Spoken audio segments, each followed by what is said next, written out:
5-1. Deep black under the giant tower. Nel mezzo del cammin di nostra vita mi ritrovai per una selva oscura. Scott chanted the obscure, hard-to-parse verse. His mind was empty and his heart was calm. Che la diritta via era smarrita. Slowly he felt the surface of his skin heat. The cold magic crystal cradled in his arms warmed as well, though he had no time to dwell on it. Sensations faded as his consciousness slipped away. He seemed to fly, to swim through an endless, brilliant star field. Dazzling light flowed through every corner of his being. He felt the sweep of mountains and rivers, and his breath carried the scent of fresh earth. Suddenly, he became a giant from the old myths, his feet planted on the ground, his head touching the blue sky. He was growing by the moment. Unconsciously, his chest opened, and real joy rose within him. Sunlight, stars, mountains, rivers, flowers, plants, everything was cheering for him. Time lost meaning. A blink could be an ocean, a breath a lifetime. Yet in that breath, he watched every flower bloom and wither, every leaf fall and decay, every raindrop gather and dry, every flake of snow freeze and melt. He stood in the current of ages, turn left, and he could see a wave upstream, turn right and a bubble downstream, and never missed the splash of a single droplet jumping and bursting. It was like sleeping 1,000 years in one breath, and like listening to a perfect concert. When Scott woke and his consciousness returned to his body, he felt the change immediately. Magic filled him so completely, it made him groan. He sighed and opened his eyes. How long has it been? He lifted his head, bewildered. Lambo replied, I don't know exactly, but it doesn't feel like very long. Scott glanced down at the crystal in his arms. The object that had once been the size of a human head was now only a small remnant. I didn't expect there to be any left. He got up, dressed, put on shoes and socks, fastened his wristwatch, and stared at the hands in surprise. It was only half an hour? That is extremely pure magic. Of course it would be nothing for you, said the Ravenclaw mentor's portrait as it reappeared on the blank canvas, studying him. How was the super magic advancement experience, my apprentice? Wonderful, Scott said with a smile. It felt like timeless music and poetry, something words can't describe. He closed his eyes. I feel many times stronger than I did half an hour ago. He opened his eyes, tapped the air with his index finger, and a soft glow bloomed out of nowhere. I can do this easily now. He clenched his fist, and a blazing flame hovered above his palm. No wand, no charm. I can do a lot more now. He made the flame vanish and looked at the portrait. It's not just a huge increase in magic. More importantly, it's a kind of mastery that feels effortless. The Ravenclaw mentor smiled. Just as the books describe. Congratulations, Scott. You have finally stepped through that door. This is a level I only reached when I was 30. I thought it would take you longer, but you are very lucky. Yes, I am very lucky, Scott said, and bowed to the portrait. Thank you for your help, honored mentor. You're welcome, Ravenclaw said gently. That is what I should do and what I want to do. She paused, then added, but a reminder, you have only just stepped through that door. Compared to most wizards, you've come very far, but you must still face Salazar. You haven't come nearly far enough yet. Scott listened and nodded. I understand, mentor. What do you mean by that door? He asked. I don't know the exact name, she replied. Wizards don't have neat levels, but by experience, once someone reaches this state, they distance themselves from ordinary wizards and enter a different realm of understanding. You have felt it. Your comprehension of magic is fundamentally different. The old you, no matter how much it was explained, could not have understood this. Scott understood immediately. It's like getting a new pair of eyes and seeing a new world. Before, casting magic meant carefully marshaling spirit, will, and mana, aided by movement, charms, and a wand. Now magic felt like instinct, similar to how a niffler naturally senses shiny things. A demagogue naturally becomes invisible. A basilisk kills with a glance. These creatures don't understand charms or use wands, yet they instinctively use magical abilities. Scott wasn't yet at the point of instinctively casting everything, but compared to before, it was a different world. At the very least, he could now cast simple charms effortlessly. All right, Ravenclaw said, looking into the distance. We'll have time to discuss your next steps later. For now, the entrance to another level has appeared. You should continue your journey. Scott followed her gaze. In the void where the stars had dispersed, a door of white light had opened. "When did," he began. "That door appeared while you were performing the ritual," Lambo interrupted. "Probably the condition was clearing all the stars here." The Ravenclaw portrait began to fade. "Then, until later, Scott. Farewell, Ravenclaw mentor." When the canvas went blank again, Scott packed the picture frame away. He gathered his belongings, his wand, the diminishing magic crystal, his magic barrier sphere, and siren. He hung the saint tree heart around his neck and fastened the small alpaca skull and the deformed lizard skin pouch at his waist. Lightly equipped, he mounted his flying broom, gripped it with both hands and, with Lambo beside him, flew for the white light door. They stopped before the door, and Scott turned to Lambo. "Ready? Go," Lambo said. They plunged through the light. When they came to, they stood in absolute darkness. "It's so dark here," Lambo cried. "This place feels different from the last few levels," Scott said, and waved his hand. Countless tennis ball-sized clusters of light swarmed from his palm and filled the space. With the light, they could finally see part of their surroundings. They both looked up and could only exhale. Above them loomed an enormous structure that filled their field of vision, its full extent lost in shadow. Scott sent out more light clusters. A tower?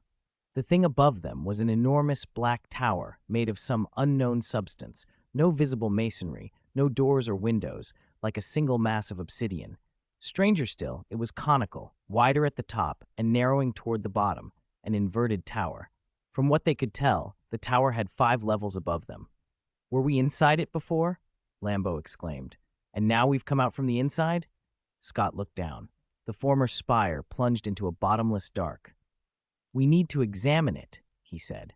He guided the flying broom and, holding the floating lights, flew up and down around the tower with Lambo. There was no entrance anywhere. The top merged with the ceiling of this space without a seam. So the way through must be below. "Is this what they meant by 1 person died at the bottom of the tower?" Scott mused. "That sounds dangerous," Lambo said nervously. "Let's send crows to scout." "You really don't care about your subjects." Black Wing Lord, Scott thought, but he drew his wand without arguing. Lambo asked, "Can't you do it without a wand now?" Scott smiled. "Using a wand will make it easier." He flicked his wand, and a flock of crows appeared, circling him and Lambo. Lambo cawed a few times, and the flock dispersed, heading toward the spire below. As the birds approached the lower reaches, their flight stiffened. They seemed to petrify, and then fell into the boundless darkness below. "Is it poison? A curse?" Lambo said in horror. Scott frowned and cast again. "Expecto Patronum." After his supermagic advancement, his Patronus had changed dramatically. A silver peregrine falcon burst forth, larger than before, and radiating a light purer and brighter than full moon silver. With a sharp cry, the peregrine, wrapped in luminous white, dove beneath the tower, and its light drove the darkness back. Where shadow had been, a spiral staircase now revealed itself, wrapping around the spire. "Indeed," Scott said, "there's another level below. That makes 7 levels in total." He said it half in jest. 7 simply felt more magical than 6. "You want to go down?" Lambo trembled on the broom. "It's too dangerous. You can't be sure that bird dispelled the curse or poison." "We'll use the old precautions," Scott said. He summoned Siren, the magic barrier sphere. He cast a shield charm that transfigured into a protective sphere, and Syrian formed as a water-enclosed barrier, 2 layers. Then he cast the bubblehead charm. A magic bubble covered his nose and mouth like a gas mask. That was 3 layers. To be extra safe, he cast the Patronus again and had the peregrine stand guard. "Let's go, Serene." Serene wagged within its water sphere and guided the floating sphere down toward the tower's base. As the distance closed, the silver Patronus light revealed changes in the water. The clear water was slowly blackening bit by bit. Though Seren, as a transfiguration construct, showed no fear, the darkening obscured Scott's vision. "Keep changing the water, Seren," he ordered. Seren obeyed, continuously replenishing fresh water and draining away the tainted portion. They began their descent. From afar, the spire looked sharp.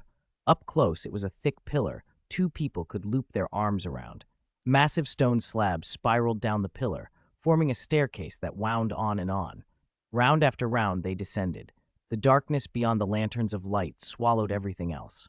The scenery, The pillar, the spiral steps, the black void, repeated, and despite the light, the place felt endless. Scott grew bored and a little drowsy. Inside the magic barrier, he tinkered with harmless, wandless, non-verbal charms to stay alert. Lambo muttered, "Are we entering the ninth circle of hell?" "Yes," Scott yawned. "Maybe we'll see Satan next." After what felt like hours, nearly 3 in the end, the monotony broke. They emerged into a vast chamber, and before them rose a magnificent temple built of massive stone blocks that integrated into a giant statue. The temple took the form of a high throne, and on it sat a colossal human figure, one-eyed, long-bearded, wearing an eagle-shaped helmet and golden armor, clutching a spear and wearing golden rings. At its feet crouched 2 fierce wolves. On its shoulders perched 2 ravens. Scott stared at the 100-meter-tall statue, and his breath caught. "It's Odin." It was unmistakable. The spear was Gungnir, the eternal spear. The golden ring was Draupnir. The throne was the seat from which one could behold the 9 worlds. At Odin's feet were Jerry and Freki, and on his shoulders, Hugin and Munin. 502. Defeat Odin's pet Odin. Lambo's voice was full of awe. "Is this what a god looks like?" Scott said nothing. He wasn't surprised Lambo was stunned. He was speechless, too. The colossal statue of the god looming ahead was simply overwhelming. Though the Odin statue looked as if it were carved from pure white marble, devoid of color, it radiated divinity and majesty. Seeing it for the first time, there was only one thought. At last, he knew what a god looked like. It was more perfect than any sculpture Scott had ever seen. If this statue existed in the outside world, its artistic value alone would drive people mad. Even the world-famous works, David or the Venus de Milo, would pale beside it. After a long silence, Lambo asked, "Could it be related to the Odin stone that disappeared from the Stennis Standing Stones?" "Who knows?" Scott finally smiled. "We'll find out when we explore." He snapped his fingers. "Serain, take me into the temple." Serain, controlling the water sphere, thumped his tail and increased speed. As they closed the distance, the statue's scale became even more imposing. Even the 2 fierce wolves at Odin's feet were enormous. The water sphere was barely as big as one of their paws. "Terrifying," Lambo breathed. "They look like the real thing." Scott nodded. Though carved from stone, the wolves were lifelike, each strand of fur rendered, eyes closed as if dozing, faces peaceful. Yet even through layers of protection, Scott felt an overbearing ferocity and oppression. The water sphere floated toward the steps beneath the high throne. Suddenly, Scott sensed a strong magical fluctuation, like something awakening. Before he could react, both wolf statues opened their eyes and fixed their gaze on Scott inside the sphere. He shivered. "I knew it wouldn't be that easy." Scott drew a steady breath to calm his reflex fear. The 2 stone wolves slowly rose to their feet. Scott stood inside the magic barrier and looked at the Odin statue, unchanged.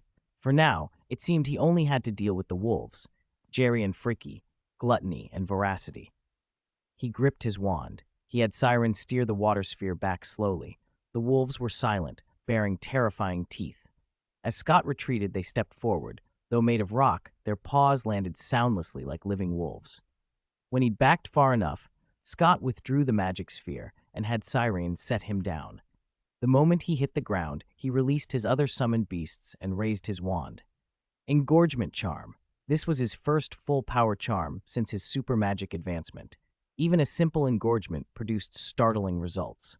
Golzon, summoned from fingertip size, swelled to a colossal beast, still smaller than the wolves but roughly half their height. Scott was satisfied and cast again. The wolves didn't give him time. They crouched, launched themselves, and lunged with snapping jaws. "Roar!" Golzon, though smaller, didn't flinch. He roared, and hard, sharp rock armor burst over his body, blocking the wolves' path. The 2 wolves slammed their front paws down on him with a thunderous crash. Engorgement Charm! Scott seized the moment and enlarged Serain. With a loud bang, Siren burst out of the water sphere, his long upper jaw slashing like a great blade, driving into one wolf's flank. The wolf yelped and backed several steps. Golzon whipped his tail and struck the other wolf in the head. Scott kept casting. Horace, Edgar, and Lambo were each enlarged. The 3 giant birds took to the air, and Scott leapt onto Lambo's back. As Lambo climbed, he moved out of the wolves' reach. Below, the 4 summoned beasts were locked in combat with the 2 stone wolves. Scott watched. None of his allies could gain the upper hand. The wolves' wall bites and claws left the others unmarked. Edgar and Horace could dodge in flight, Sereng could shape water to defend, Golzen's rock armor could repair itself, and he could burrow, yet nothing could damage the wolves. Seren's water, Edgar's fire, Horace's wind, all slid off without effect. Even Golzen could only bite. As Scott prepared to act again, two ravens on Odin's shoulders moved. Hugin and Munin joined the fight. They took off and dove. "So fast!" Lambeau noticed. "I can fly faster. Hold on tight, Scott." He accelerated. Scott lay flat, wrapping his arms around Lambeau's neck. The world blurred into afterimages, and the wind stung his face. He dodged the ravens' dive bombs, but had no clear way to counter without superhuman reflexes. Lambeau slowed. Hugin and Munin hovered in the distance, facing them. "I don't have strong attacks. I'll rely on you," Lambeau said. "Of course." Scott drew a black cloak from the deformation lizard skin bag at his waist and draped it over himself. "Pay attention and cooperate." "Don't worry," Scott apparated, appearing above one of the stone ravens, used the cloak to hover, and pointed his wand downward. Confringo, a red trailing blasting charm, struck a raven's wing. Boom! Fire and smoke exploded. The raven wobbled and plunged. He apparated again to avoid the other, then returned to Lambeau's back. The wounded raven cried and lunged at Lambeau. The other raven stabilized and flew up again. The blasting charm had apparently failed to finish it off. Scott frowned. Before Lambeau sped away this time, Scott apparated behind the two ravens. He raised his wand at the one he'd struck before, but instead of Confringo, he cast Transfiguration. White light hit the raven's left wing, and it began to shrink. The bird lost balance and fell. Scott allowed himself a small smile until a golden beam from behind enveloped the falling raven and restored its wing. He turned. Odin's single eye had turned gold. Tsk! He apparated back to Lambeau's back. The ravens pivoted and charged toward them again. "What should we do?" Lambeau shouted over the wind. "Maybe the statue can restore the wolves, too." Scott considered Lambeau's suggestion to attack the statue. "No, better not. We might trigger something worse." "Then what? Oh, they're coming!" Lambeau sped up, shaking off the ravens. Scott hugged the neck and buried his face in feathers. Speech was pointless in the gale and unnecessary. Lambeau was a transfiguration construct. Scott could control and telepathically command him. He ordered Lambeau to circle the statue, then dive, avoiding the area where the summoned beasts were still engaged with the wolves.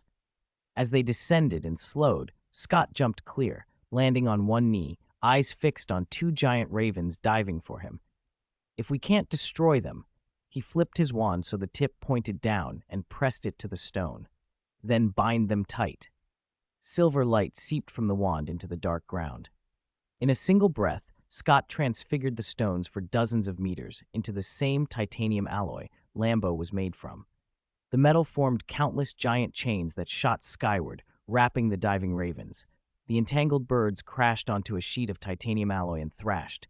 The chains coiled like giant pythons, tightening and locking together. "Caw!" the ravens struggled, rolling wildly. "Not done yet," Scott murmured. White light spread from his wand tip, and the corners of the titanium plane rose into 4 massive pillars. More chains flew out, wrapping those pillars, and then latching onto the chains around the ravens, forming giant locks. Layer after layer of chains flew and fastened until the ravens could no longer move. Lambeau laughed in a series of delighted, odd cries behind Scott. Scott didn't laugh. He stood and watched the Odin statue. Odin's single eye returned to its normal state and stayed that way. Scott exhaled with a small, satisfied smile. "So that's it.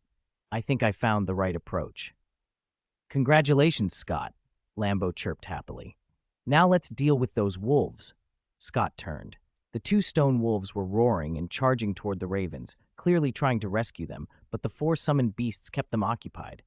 Scott teleported to the edge of the fray, dropped to one knee, and repeated the tactic. The wolves noticed and lashed out with renewed ferocity, even bounding high to interrupt him.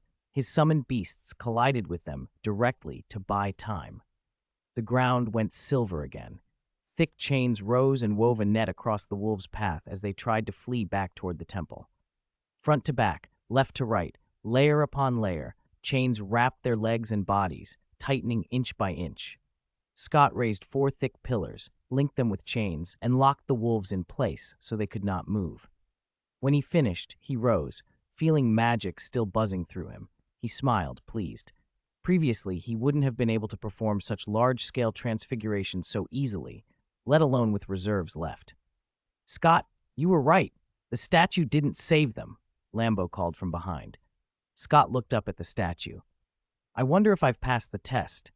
He turned his gaze to the temple gate beneath the high throne. Only by going inside and exploring will we know for sure. As Scott looked up at the temple gate, 4 summoned beasts and Lambo, 5 huge creatures in all, stood in a row behind him. Serene couldn't even stand. "Let's go," he said. He didn't rush the ritual. This was a temple, and he would show it some respect. Ignoring the low growls of the chained dire wolves behind him, he ascended the wide steps one by one. The summoned beasts followed obediently. The stairway and the statue above were enormous, so even 5 behemoths didn't feel crowded, but climbing them still took time. When Scott finally reached the gate, the great statue above stirred once more. Golden sacred light spilled across the plaza. The chains and pillars that had restrained the stone ravens and dire wolves dissolved in that light. The decorations on the plaza returned to bare rock. The stone ravens and wolves, freed, made no move to attack. They simply returned to their places and froze back into carved stone. Scott watched, then turned to the massive metal doors. He had to look up to take them in. Intricate patterns were hammered and inlaid across the panels. The carvings showed the world tree and the Norse gods, the 9 realms woven through the branches. Odin sat on the highest throne in the center. Scott pushed. The heavy doors yielded. He stepped back as Golzan and Sirin pushed them fully open.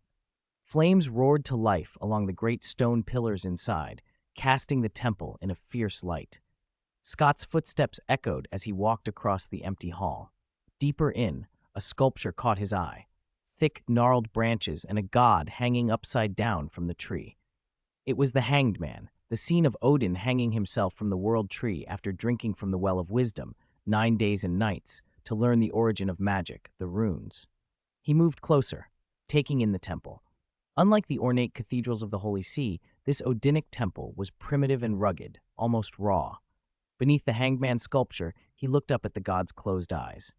"There doesn't seem to be anything here," Lambo said softly behind him. Scott looked around for exits. "How do we get out? Port key?" Lambo asked. "No hurry." Scott was studying the sculpture when the floor beneath him sank and water surged up around his ankles. "Scott!" Lambo cried. "I'm fine." Scott answered, standing as the water rose to his shoulders. The floor stopped sinking with the water level just over a person high. The pool beneath him filled rapidly. Lambo stretched his neck and pecked at the air above the edge of the pool and met an invisible barrier.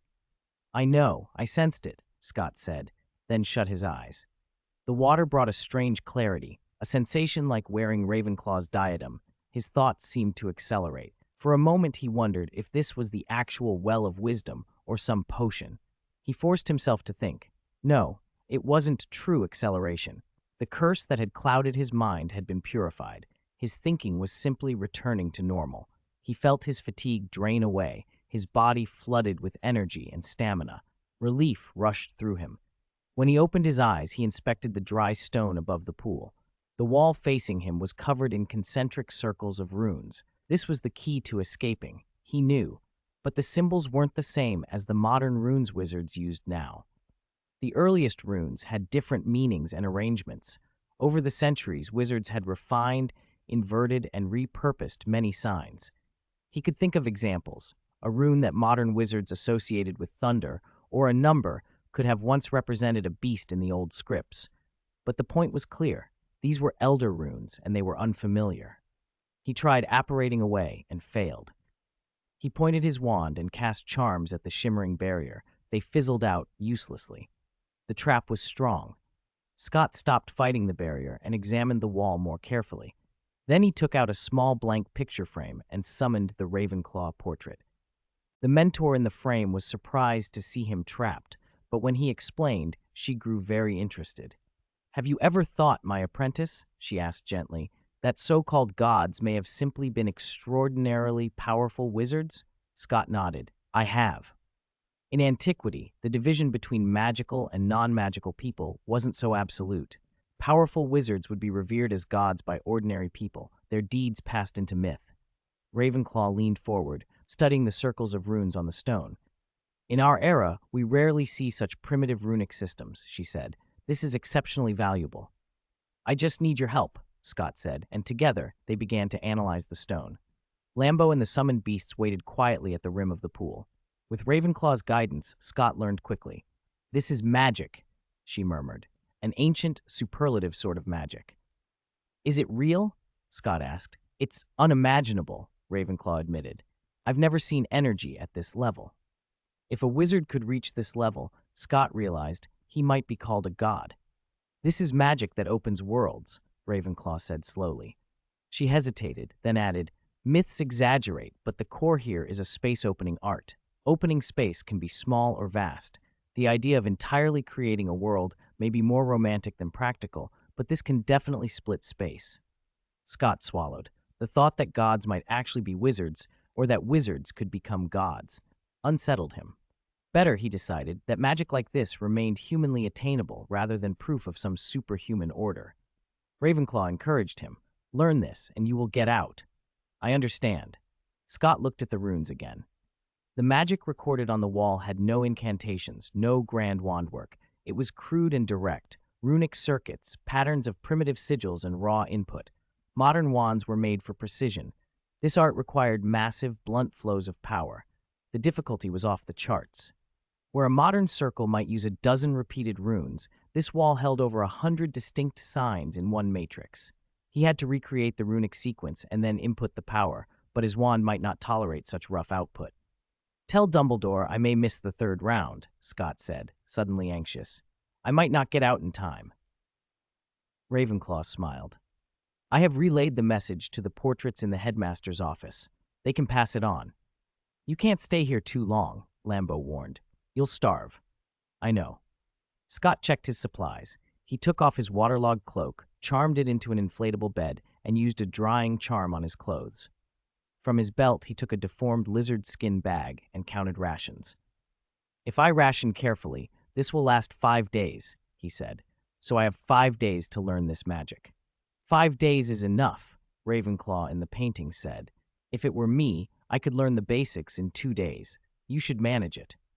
Scott wanted to protest. Ravenclaw was famed for her wisdom, but he forced himself to be confident.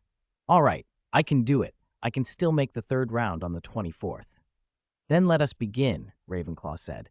Scott sat cross-legged on the inflatable bed, set out parchment, quill, and ink mixed with his own blood, and started copying the runes. The days that followed collapsed together into a blur. Time lost meaning. He ate only when unbearable hunger forced him, slept in stuttering naps, and spent the rest of his time writing and testing. Failures stacked up. He cut his fingers so many times the blood blurred his notebooks. He could no longer say how many bottles of ink he'd gone through. He used one of the golden acorns Savannah had given him, a sacred tree fruit that healed wounds automatically. More than once, and it saved him countless hours of recovery. By the end, he was nearly out of parchment. This time it should work, he told himself. He took a thin new sheet, told himself this attempt would succeed, and wrote with a focused, steady hand. When the transcription was complete, he pressed his palm to the parchment to input magical power. The runes on the page glowed in sequence, a soft hum rose, and then the light guttered out. When he lifted his hand, there was a neat hole burned through the center of the sheet. Oh, you did it, Lambo crowed, stretching his neck to nuzzle Scott. The barrier's gone. Huh? Scott looked up, dazed. Gone? Yes, gone, look. Lambo snapped his beak toward the air. Scott laughed at the bird's ridiculous motions. He hadn't expected to master it so suddenly. He almost felt he hadn't truly perfected the art, just that he had solved the theory and produced the effect. Ravenclaw smiled from the frame. You've understood it and cast it. The parchment couldn't bear the power, but the work is done. Congratulations, my apprentice. Thanks to her help and his own stubbornness, Scott felt an exhaustion that wasn't quite physical wash over him. He lay back on the inflatable bed and laughed softly, staring up at the hanged man. Then he noticed the water level dropping. He scrambled up, snatched his wand and the picture frame, and leapt to the pool's edge. Stone gritted on stone as the pool bottom rose. The water rushed out, the floor reformed. The ground beneath the statue cracked, and a stone pillar pushed up from the center of the pool. On top of that pillar sat a metal chest, its surface shimmering in the torchlight. 504. The truth hidden in history. Oh, there's a reward, too. Lambo craned his neck toward the golden treasure chest set on a pillar. Go open it and see. Scott let the portrait of the Ravenclaw mentor hover in the air, stepped forward alone, and opened the chest. Immediately, the glittering golden surface dimmed until the chest looked like plain bronze. Gold turning into bronze? Was it that big a scam? Scott blinked, then peered into the chest. What is it? Lambo asked. Scott drew out a necklace. The chain was mostly silver, and the pendant was fashioned like an eye with a clear golden gem set as the eyeball. He examined the runes inscribed on the pendant and understood their meaning. Odin's eye? He looked back at the Ravenclaw portrait. In Norse myth, Odin gave up his right eye to the giant Mimir, who guarded the Spring of Wisdom, to gain knowledge. But there aren't any magical legends attached to his eye, are there? Scott added. Indeed, the Ravenclaw portrait said. We can't determine the efficacy of the Odin's eye from legend alone. Let's look at this instead. Scott produced an ancient animal skin scroll from the chest. After a quick glance at the now empty box, he returned to the portrait and unrolled the scroll. The script was runic. Scott deciphered it, then communicated his translation to Ravenclaw. The runes told the story of a tower, what they called the Tower, extending to the Earth's core, built by wizards who followed Norse lore, later than the builders of the Stennis Standing Stones. As the papacy swept across Europe and people's beliefs changed, these wizards secretly constructed their temple deep beneath the Stennis stones. Its true name was Gungnir Tower. The inverted, giant-like tower was designed as an homage to the Eternal Spear. The temple Scott and the others stood in was called the Golden Palace, named after Odin's Hall. Of course, the ancient wizards who created these sites did not worship Odin the way Muggles worship gods. They were more like a magical academy or society, an order called Asgard. The wizards of Asgard believed the Aesir and Vanir of myth were actually powerful ancient wizards, and that the so-called monsters, ice giants, fire giants, were other magical peoples. Their aim was to restore the super magic that myths called miracles by studying myths and exploring ruins. Incredible, they nearly succeeded, Scott exclaimed. They restored, or rather created, two kinds of super magic. The spatial magic Yggdrasil, used to create worlds, and the offensive magic Gungnir, absolutely inescapable. It is indeed incredible. Ravenclaw's portrait looked surprised. They even tried to use the super magic Yggdrasil to craft a world different from the Muggle world, a realm entirely for wizards and magic. Lambo asked, then why didn't they succeed? Scott sneered. A boring old story, a traitor. The betrayal came from a witch in Asgard who fell in love with a bishop of the papacy and, unintentionally at first, leaked their secrets. That leak allowed the papacy to strike a fatal blow against Asgard. The witch, apparently bewitched by the bishop, eventually changed sides entirely, and her own end was tragic. Scott sighed. Love was dangerous. Ravenclaw sighed too. I did not expect such truths to be hidden in wizarding history. Wait, Lambo blinked. The papacy? Aren't they muggles? How could they contend with wizards who had super magic? In the past, the papacy had wizards among its ranks, Ravenclaw explained. Before Hogwarts was founded, the papacy took many young wizards from Muggle families and trained them as extraordinary power. These wizards trained by the papacy were devout. They didn't consider themselves like other wizards. Their power wouldn't be called ordinary magic, but divine magic. They believed their power came from God, from faith. Ravenclaw looked at Scott. After Hogwarts was established, we recruited some of those young wizards to change that. Salazar distrusted them. Many were from devout papal families, but the rest of us believed we couldn't turn them away, because otherwise the papacy's power would only grow. I've never heard any of this. It's not in the history of magic, Scott said, surprised. But from this old account, I can see why. Ravenclaw smiled slightly. Many secrets are hidden from the history of magic. Some aren't recorded in books. Lambo asked, curiosity brimming, does the papacy still have people who can use divine magic now? That's what I want to tell you, Ravenclaw said. Before I died, the papacy still had the means to fight wizards. That changed after the 17th century. The Statute of Secrecy? Scott recalled the International Statute of Wizarding Secrecy, signed near the end of the 17th century, negotiated in 1689 and formalized in 1692. Ravenclaw nodded. She continued, the Goblin Rebellion of 1612 had actually been instigated by the papacy. In suppressing that rebellion, wizards acted strongly, and the papacy used the turmoil to persecute them. From the early 15th century, the papacy's persecution of witches and wizards spread across Europe. As a result, using magic to aid muggles was seen as risking persecution. Many wizards were imprisoned, deprived of their wands, and executed. Nearly Headless Nick, for example, died that way. Wizarding families were especially vulnerable. Children, unable to control their magic, attracted papal attention and couldn't resist. Under papal leadership, muggles increasingly persecuted wizarding children, forced wizards to use magic for them, and the burning of witches became more common. Muggles were even mistakenly burned as witches. All this catalyzed the International Statute of Wizarding Secrecy. The newly established British Ministry of Magic sent envoys to William III and Mary II to seek legal recognition and protection from Muggle law. That effort failed. Wizards chose to go underground and hide. After the statute came into effect, wizards formed small communities within larger ones, villages and clusters of wizarding families protecting one another, until wizard and Muggle societies separated. But that was only the surface. Wizards did not forget the papacy's persecution. In the 18th century, after a period of dormancy, wizards worldwide secretly united. In Britain, they planned another uprising, using the secrecy of the statute to lower the papacy's guard and the distraction of a goblin rebellion to divert its attention. They struck and eradicated the extraordinary power within the papacy, severing its ability to recruit young wizards. This success was not limited to Britain. Divine magic disappeared worldwide, records were destroyed, and the papacy was reduced to managing muggles alone. Afterwards, Muggle governments tacitly cooperated with wizarding ones. The International Confederation of Wizards decided to continue enforcing the statute strictly to avoid another large-scale conflict. This is the truth hidden in history, and something a professor won't teach in History of Magic class, Ravenclaw said. But it's the underlying reality of modern magical history.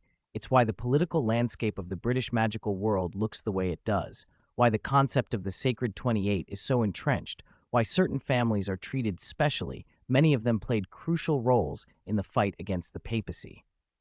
Scott took a moment to absorb this. So that's how it is, he murmured. Lambeau asked another question. Why hide this history? Ravenclaw looked at Scott. Scott, what do you think? Scott thought for a moment. Because hiding it was the best option. Lambeau muttered discontentedly at first, but Scott continued. That secret war must have been brutal. Some Muggle-born wizards might have been purged for their loyalties. Even though the Holy See lost its extraordinary power, its influence remained. For the good of the magical community, wizards couldn't just refuse Muggle-born children. Wizards are a minority among humans. To make a more peaceful future, everyone decided to conceal that period. But pure-blood families haven't forgotten, and that's probably why many of them have always been hostile to Muggle-borns. The Weasleys being called blood traitors for being close to Muggles, well, that's likely connected. Lambeau nodded sagely. Then it cocked its head and regarded Scott. Oh, Scott, you're from a Muggle family too. Now that you know this, what do you think? What can I think? Scott said with a half-grin. I'm an atheist. He shook the animal skin scroll in his hand. Anyway, my adventure isn't over yet. According to the scroll, when Asgard faced extinction, the remaining wizards made a decisive choice. 2 wizards left portions of their research and hid them in secret realms named Niflheim and Jotunheimer. The rest cast a fatal curse at the cost of their own lives. The trials in Gungnir Tower and the curses they left behind were designed not only to block the Holy See, but to select their heirs. They hoped that powerful future wizards would pass the trials, inherit their legacy, and realize Asgard's ideal. What do you think? Scott asked Ravenclaw. About Asgard's ideal, creating a new world just for wizards and magic. Would you accept that? Ravenclaw regarded him. Create a separate world for wizards? Are you willing to accept such an ideal? Scott scratched his head, troubled. If it could be done, it's not a bad idea. Transfer everything related to magic to a new world and isolate wizards from muggles, so the chance of a major conflict would vanish. But it's not something I can do alone. To create a world big enough for the whole magical community would take the combined will of wizards everywhere. If someone tries, they'll need many like-minded allies. Ravenclaw laughed. You've already decided to continue the adventure and search for Niflheim and Jotunheimer, haven't you? Scott hesitated. I came for Gungnir. I wanted a super weapon to defeat Lord Voldemort and Salazar Slytherin. Ravenclaw smiled knowingly, without speaking. Ever since I learned of that prophecy, I haven't had a clear plan, Scott admitted. If I can survive what the prophecy mentions, I might try for that goal. I don't see wizards and muggles coexisting peacefully in the future, especially with muggle technology accelerating. Thank you. The Odin's eye on Scott's finger suddenly flashed and whispered a single thank you, then fell silent again. Scott froze, then reached to hold the pendant. A surge of magic poured from it into him, and detailed information about the Odin's eye flooded his mind. The so-called Odin's eye was Asgard's pinnacle of alchemy, no less a masterpiece than the Philosopher's Stone, they claimed. It was the most suitable vessel for the spatial magic Yggdrasil. The gem in Scott's hand, about the size of his little finger's knuckle, could open a space of roughly 5 kilometers radius using Yggdrasil. In other words, the Odin's eye already contained a successfully opened pocket space of that size. Incredible, Scott breathed. He felt eager to try it. He waved his wand. Lambo and the 4 summoned beasts shrank and slid back into the small wooden box. Holding the small portrait frame in one hand, he activated the space with the Odin's eye. A white light doorway appeared. Scott stepped through. Sunlight, blue sky, white clouds, forest, a stream. He found himself in a new world. There's actually an ecosystem in here. He stared, stunned. Ravenclaw said, their research ran even deeper than we thought. Scott's immediate thought was practical. He now had an absolutely safe refuge he could house all his summoned beasts in. Considering the hour, he didn't explore the pocket world long. The primitive forest held little interest. He returned to the Golden Palace. I should get some rest, he said, checking his watch. There's time to sleep before the final round of the Triwizard Tournament. Just as he was about to make a portkey, the pillar that had held the treasure chest started sinking. Scott stopped. When the pillar had fully gone into the ground, a single metal door rose up in its place. Scott approached, grasped the heavy key on the door, and turned it. The door opened. He stepped back, transformed the inflatable boat on the floor back into a robe and slung it over his shoulder, then took the bronze-colored key, nearly as long as his wand, and entered. The next instant, he was looking at the sea, a headland, a stone circle, and the setting sun. This was the broad cairn stone circle, about 1.2 kilometers northwest of the Stennis Standing Stones. The sun was already dipping into the sea. No one noticed his sudden arrival. Scott took out his magic mirror and contacted Dumbledore. The connection went through quickly. "Oh, Scott, you're back," Dumbledore said. He appeared in the mirror still at the Stennis Stones. "I didn't expect you so soon. Where are you?" "At the broad cairn stone circle," Scott answered. "Wait." Dumbledore materialized before him. He noticed the change in Scott at once.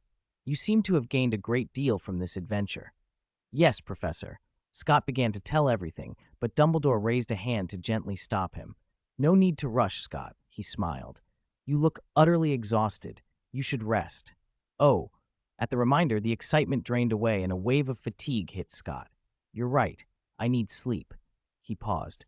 "By the way, Miss Doherty has already been taken by her grandfather," Dumbledore said. "She left a message. If you need a purification ritual, find her at the Oak Sea as soon as you can." "No need," Scott said. "The curse has been purified. Discuss the specifics with the Ravenclaw mentor." He handed the small portrait frame to Dumbledore and took the backpack the headmaster offered. After tidying his things, Scott and Dumbledore were carried away by Fawkes.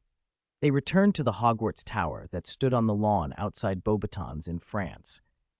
Having vanished for 2 days and reappearing on the eve of the third task, Scott's sudden return raised eyebrows, especially Roger's and Fred's in his dormitory. They were furious he'd acted without telling them. But Scott was physically and mentally spent. He had no patience for their complaints. He took a quick shower, skipped dinner, and fell into bed. The next morning, hunger woke him.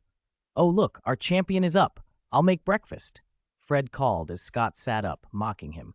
"Quick, Roger, get our champion his washing water." Roger, however, just watched and didn't help. Scott rubbed his eyes. "What are you doing? Trying to curry favor with Mr. Champion," Fred continued, sarcastic. "After all, the noble champion no longer deems us friends." "All right." Scott swung his legs out of bed and pulled on his slippers. "Sorry, things were complicated. I'll tell you later." "Okay, I'm listening," Fred said, putting an exaggerated hand to his ear.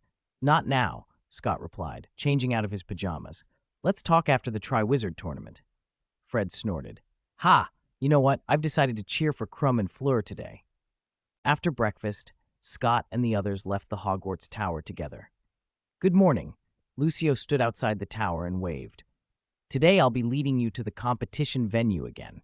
He looked unusually excited, like he knew something about this round of the contest. "Good morning," Scott replied as he approached. "Thanks for doing this." "You're welcome. Let's go." Lucio smiled and turned toward the castle. "Oh, Lucio." Fred and Roger strolled up, one on each side, draping their arms over his shoulders. "Is the venue for this round inside the castle?" they teased. "Yes, it's inside the castle," Lucio said coolly. "I know what you're trying to do, but I absolutely won't say anything more." "We weren't trying to pry," Fred and Roger giggled. "Is today's task very interesting? You look excited." "I won't tell you anything," Lucio insisted. At that moment, the Durmstrang students disembarked from their ship and joined them. "Good morning, Victor," Scott greeted. Crumb replied quietly and then fell silent, though his gaze kept drifting toward Caccini among the Hogwarts students. Scott noticed but didn't pry. He didn't involve himself in other people's romances. Still, Crumb surprised him by speaking up. "Did she mention me?" he asked in a low, embarrassed voice. "I mean, did Caccini mention me?" "I'm not sure," Scott said apologetically. "Girls usually talk about that sort of thing with other girls." Crumb nodded and turned quiet again, but after a while, he tried another tack. "You and she are friends, right?" "Yes," Scott nodded. "Do you want to know, based on how you know her, why she rejected you?" Crumb's face flushed. "Yes, why did she turn me down?" Scott glanced at Roger, who was still clinging to Lucio, when Caccini and Angelina suddenly barreled in and yanked Fred and Roger away, freeing Lucio from their antics. "How embarrassing," Caccini scolded, and kicked Roger. "What's the point of asking now? We just need to believe in Scott," Angelina snapped. "You tomboy," Roger shot back. Everyone could see something real was happening between Caccini and Roger despite their bickering. "Is it because of Davis?" Crumb asked, surprisingly calm. "He's a playboy. I don't understand why Caccini would like him." Scott had no better answer than Crumb. He wasn't a love expert. Fortunately, Crumb didn't expect a firm explanation. After another glance at the quarreling pair, he returned to the Durmstrang group. Cedric then came over and stood a little closer to Scott, studying him. "Sorry," he said with a smile. "I always feel like something big has changed with you, but I'm not sure what." Scott didn't deny it. "Maybe your magical perception is starting to wake up." "Really?" Cedric brightened. "Thanks to you for telling me that practice method." "No, it's all your own effort," Scott said. He hadn't expected Cedric to show any signs so soon. He'd only thought the method would help with Transfiguration. He let his excitement show. "If you can develop true magical perception, Cedric, maybe we'll be pioneers in opening magic perception."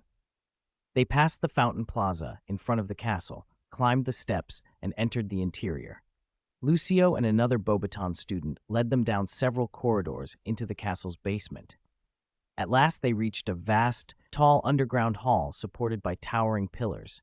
The walls were lined with grids of display cases. Inside them, various alchemy works filled every space, fearsome alchemical beasts, delicate jewelry, and everything in between. "Welcome to the Beauxbaton's Alchemy Museum," Lucio announced.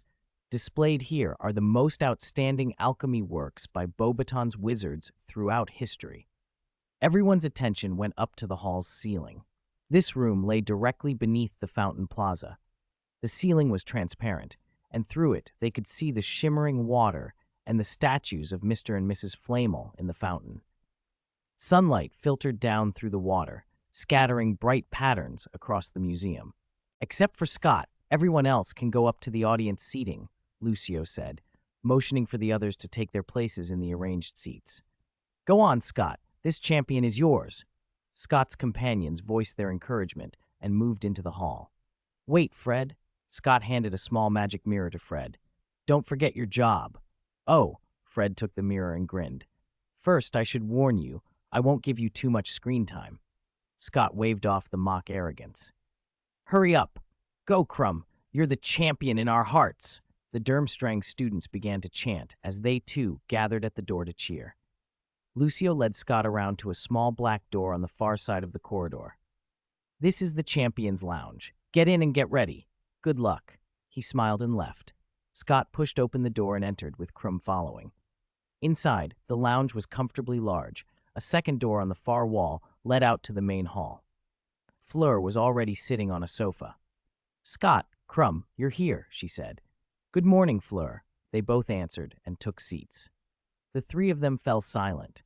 Compared to Scott's calm, Fleur and Crumb were nervous. Fleur fiddled with her cuffs and smoothed her hair, while Crumb kept standing and pacing a few steps before sitting again. The familiar booming voice of Mr. Jolly echoed through the hall. "Ladies and gentlemen, welcome to the Triwizard Tournament final round. Today, right here, the ultimate champion of the Triwizard Tournament will be crowned." Applause rolled through the lounge. Fleur and Crumb grew more restless. "Before the competition begins, let us look at the current standings of our three champions.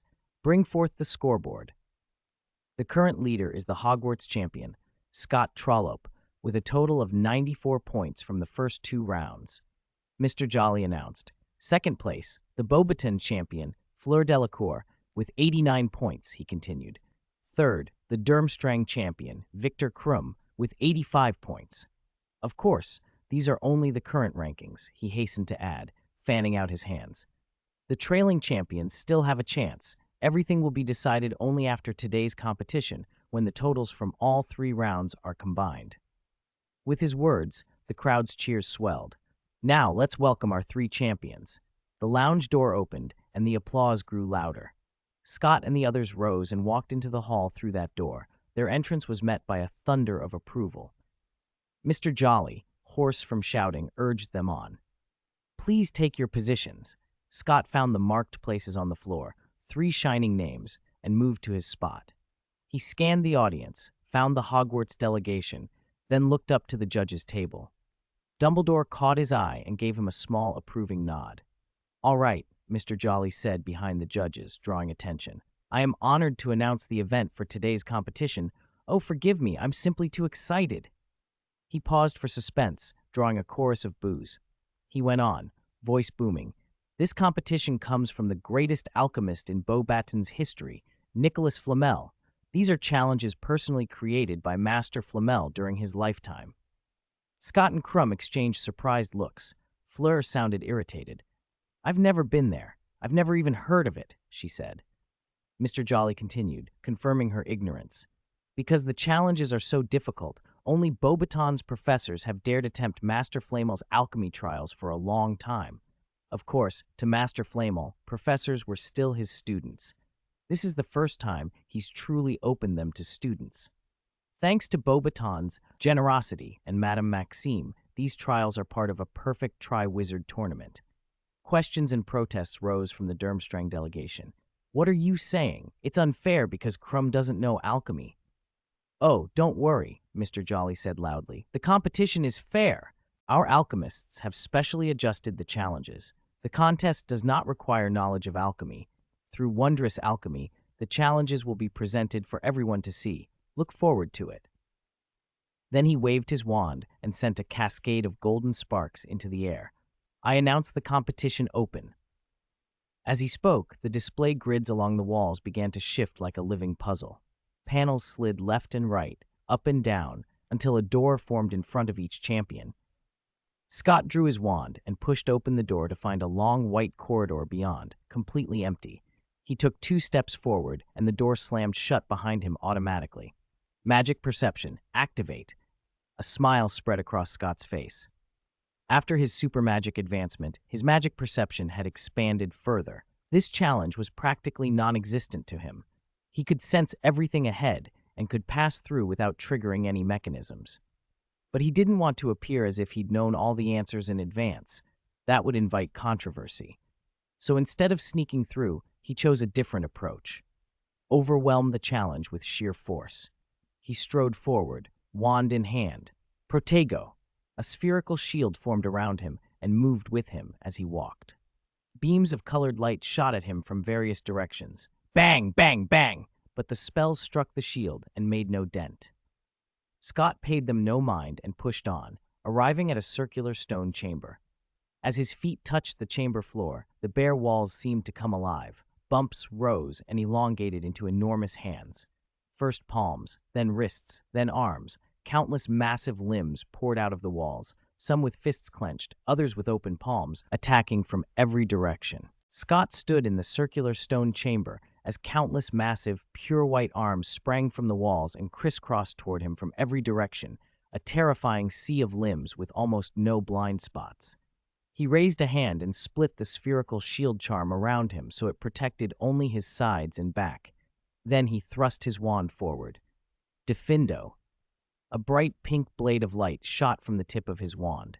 As Scott flicked his wrist, the beam lengthened into an impossibly sharp light sword and sliced through the nearest hands as if they were paper. Crashes echoed from his sides and behind him as the white arms hammered at the exposed barrier, but failed to break it. Scott spun, the light sword arcing with him and the shield rotating to guard his rear. After one full turn, all the hands that had erupted from the chamber walls were cleaved into pieces and collapsed to the floor. He flicked his wand and the light sword vanished. Just as he stepped forward, the severed limbs pooled on the floor and then unnervingly melted away like butter in a skillet, vanishing without a trace. The doorway ahead bulged again, and two even larger arms burst free of the stone, their bulk equal to all the previous arms combined. If extended, they would have spanned the entire chamber. Scott stopped as the two palms loomed over him, fingers locking into fists and preparing to hammer down. Reducto! A blue flare expanded from his wand and engulfed the arms. Their downward motion stalled. Then the arms disintegrated into fine powder that scattered through the air. Scott widened the shield so it formed a sphere around him, blocking the dust. When the powder settled, he stepped through the exit and into a short corridor that opened onto an abyss. No path bridged the gap, only a mist-shrouded, bottomless chasm. On the opposite side, a high platform rose, dim lights glimmering beyond it. Scott muttered to himself, "If I remember correctly, Animagus wasn't banned for this round." With that, he transformed into a peregrine falcon and glided across the void, landing on the far platform. He immediately shifted back into human form and continued down a maze of twisting corridors. The traps inside posed no danger. He simply kept the shield charm active and walked on, arriving at another circular chamber several times the size of the first. As he reached the center, massive alchemical sigils glowed beneath his feet and enormous shapes rose from the arrays. Tall alchemy golems clad in grotesque plate, each about 3 meters high and armed in various forms. One rode a towering horse and bore a huge knight's lance, standing between Scott and the exit. Scott didn't wait. He split his shield and slashed with his wand. Defindo. The pink light sword reappeared, and he swept it horizontally. The golem with a shield slammed its own heavy shield into the path of the blade. Sparks and a sizzling friction filled the air. Scott raised an eyebrow. Nicholas Flamel's craftsmanship was no joke. Other golems closed in, surrounding him, while the mounted knight held position by the doorway. Since that's the case, Scott smiled and retracted the sword. He let the spherical shield close and then suddenly expand with tremendous force. The shockwave blasted the attacking golems backward. He split the shield again and flicked his wand. Aguamenti. A jet of water burst from his wand, sweeping through the chamber and quickly spiraling into giant vortexes that trapped each knocked-down golem in its own spinning water prison. The sound of clattering hooves came as the knight's horse danced to avoid the surging water. Scott pointed his wand. Obscuro. The horse faltered, tripped, and the torrent overwhelmed it. With the golems contained, Scott retracted his wand and walked out. An upward staircase led away, and he climbed without pause. As he ascended, the world dimmed until everything beyond the stairs disappeared into utter blackness. Only the steps under his feet and far above, a faintly glowing door were visible. His magical senses contracted to barely a dozen meters around him. He transformed into a falcon to speed upward, but his wings beat against the air, and he could not lift off. The staircase forbade flight. He switched back to human form and glanced down. Several steps buckled away into pure darkness. He kept climbing. 10 minutes passed, and the door above seemed no closer. He tried lumos and lofted balls of light, but they died the moment they left the stairwell's narrow reach. He aimed a red flare at the distant door, but the spark burst into embers after only a short flight. Puzzled, he trudged on another 10 minutes with no change. Frustrated, he turned and walked down. At the edge of the darkness, he laughed under his breath. There was nothing deep below at all, only half a meter of void in his magical perception. He jumped down. The moment his feet hit, his vision flooded with light, and he found himself in a bright, square stone chamber. Ahead stood a red wooden door with a bronze plaque carved with ancient runes.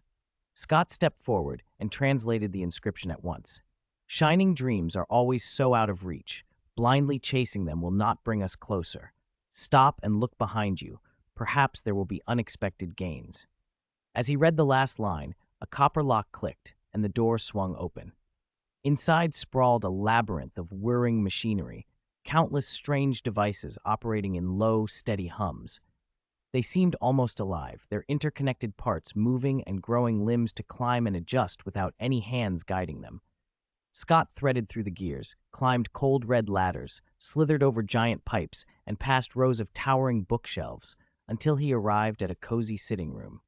Professor Roussel, in a white robe, sat on the sofa with a book as thick as a brick. He looked up.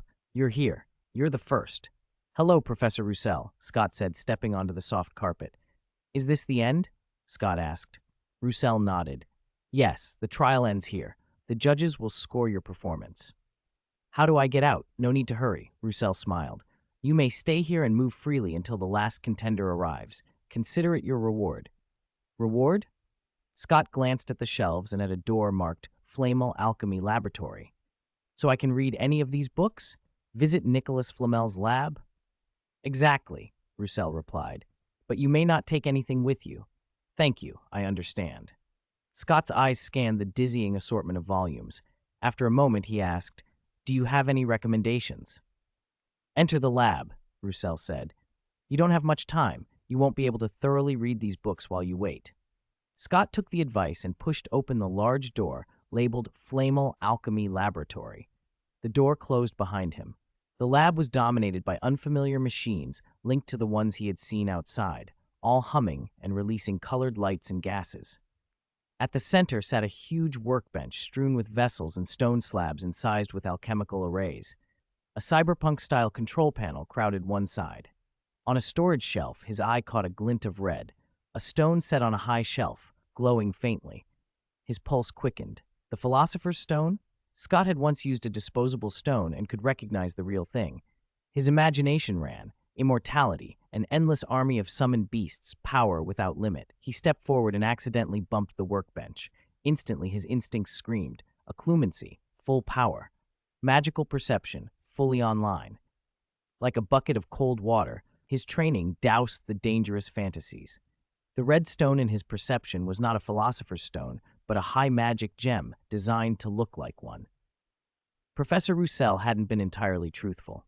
The contest wasn't over. Roussel and the fake stone were part of it. Scott diverted his attention and cataloged the alchemical arrays on the bench, committing their patterns to memory. A hairline crack slipped across the tabletop. The countertop shifted, and a hidden compartment revealed a parchment. He read the words aloud. "Unrestrained greed is an obstacle to seeking truth. Congratulations, warrior. You have completed this round of the competition. As the first to pass, choose your reward. A magical item crafted by a Beauxbatons professor. Choose offensive or defensive. B. Activate the virtual alchemy experiment table. Simulates most alchemical reactions with 100% accuracy, accelerates processes, and consumes no materials." "I choose B," Scott said decisively. 507.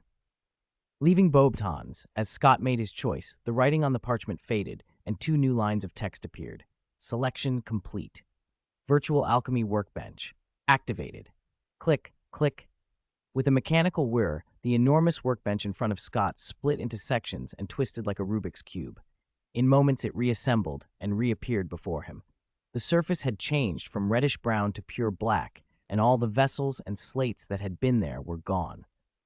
Please select the alchemy array, the black surface prompted. Scott slid his finger and picked one from a dazzling array. The chosen array expanded, moved to the center, and began to rotate slowly. Please select alchemy materials. Scott selected several items from the exhaustive list. The materials appeared on the surface. He reached out instinctively, but his hand passed through them. They were like a holographic projection. So that's how it works. Scott understood now. The workbench was a virtual simulator. He followed the prompts, dragging the materials into the array, adjusting the virtual flame temperature, and initiating the reaction. The simulator faithfully reproduced alchemical processes and could even accelerate reactions. After several trials, Scott felt a rush of excitement. If he could have one of these, he'd save countless materials and hours. The idea of experimenting freely, squandering precious reagents to test every hypothesis, thrilled him. He sighed rationally. He couldn't take it with him. So he made the best of his time, immersing himself in experiment after experiment until a crisp bell chimed. 2 hours had passed. The last champion has completed the challenge, Professor Roussel announced. Everyone come out. Scott left the workbench reluctantly. 2 more doors had opened on one side of the room, and Fleur and Crumb stepped out. Scott spotted identical plaques on the doors, both reading LeMay Alchemy Lab. He realized he'd been deceived. He hadn't been in the real LeMay lab at all. In the living room, Professor Roussel rose from the sofa. Follow me. He drew back heavy curtains to reveal an elevator. Verification. A mechanical female voice intoned. A blue light traced a portrait of Professor Roussel on the elevator door. Auguste Roussel. Identity confirmed. Access granted. They stepped inside. Beginning ascent. The elevator moved briefly and then stopped. When the doors opened, they were back in the Alchemy Museum lobby. A roar of applause and cheers hit them. Scott glanced toward the Hogwarts delegation and waved. Let us welcome the 3 champions, and the assistant for this round of the competition, Professor Roussel. Mr. Jolly's voice, hoarse from shouting, carried across the hall. This round concludes here. Next, the most exciting part, he continued. The 5 judges will now score the champions' performances for this round. After scoring, the champion of this Triwizard tournament will be revealed. The champion brings honor to their school and a cash prize of up to 1,000 galleons. The crowd erupted again. The scoring took a while to begin. First, we will score the champion who completed the challenge last, Mr. Jolly announced. She is the champion from Beauxbatons, Fleur Delacour. Mr. Jolly raised his wand. An 8 floated up. Mr. Lefebvre gave an 8. Madame Maxime gave an 8. Professor Hartman gave a 7. Dumbledore raised his wand and displayed an 8. Miss Delacour's score for this round is 39 points, Mr. Jolly declared. Fleur's total rose to 128, and she took the temporary lead. Next, the champion who completed the challenge second, Mr. Jolly went on. He is the champion from Durmstrang Institute, Victor Krum. Mr. Jolly gave a 9, Mr. Lefebvre a 9. Madame Maxime glanced at Professor Hartman and gave a 7, earning booze from the Durmstrang section. Dumbledore displayed a 9. Professor Hartman, unhesitating, gave a 10, and the hall booed. Mr. Krum's score for this round is 44 points. The scoreboard updated. Krum's total became 129, nudging past Fleur by a point. Oh, a collective sigh rose from the Beauxbatons students. Next, the champion who completed the challenge first. Mr. Jolly announced. He is the champion from Hogwarts, Scott Trollope. Mr. Jolly gave Scott a 10. Mr. Lefebvre, Madame Maxime, and Dumbledore each followed with 10s. Only Professor Hartman had yet to score. He raised his wand and hesitated. Then a roar rose from the audience. 10 points! Champion! 10 points! Champion! Scott's classmates were shouting and pounding their fists at Hartman. In truth, Scott's victory was already mathematically secure. Hartman's score could no longer change the outcome. But the students had long been resentful of Hartman's apparently biased judging. Perhaps realizing his vote wouldn't matter, Hartman finally gave a 10 amid the cheering.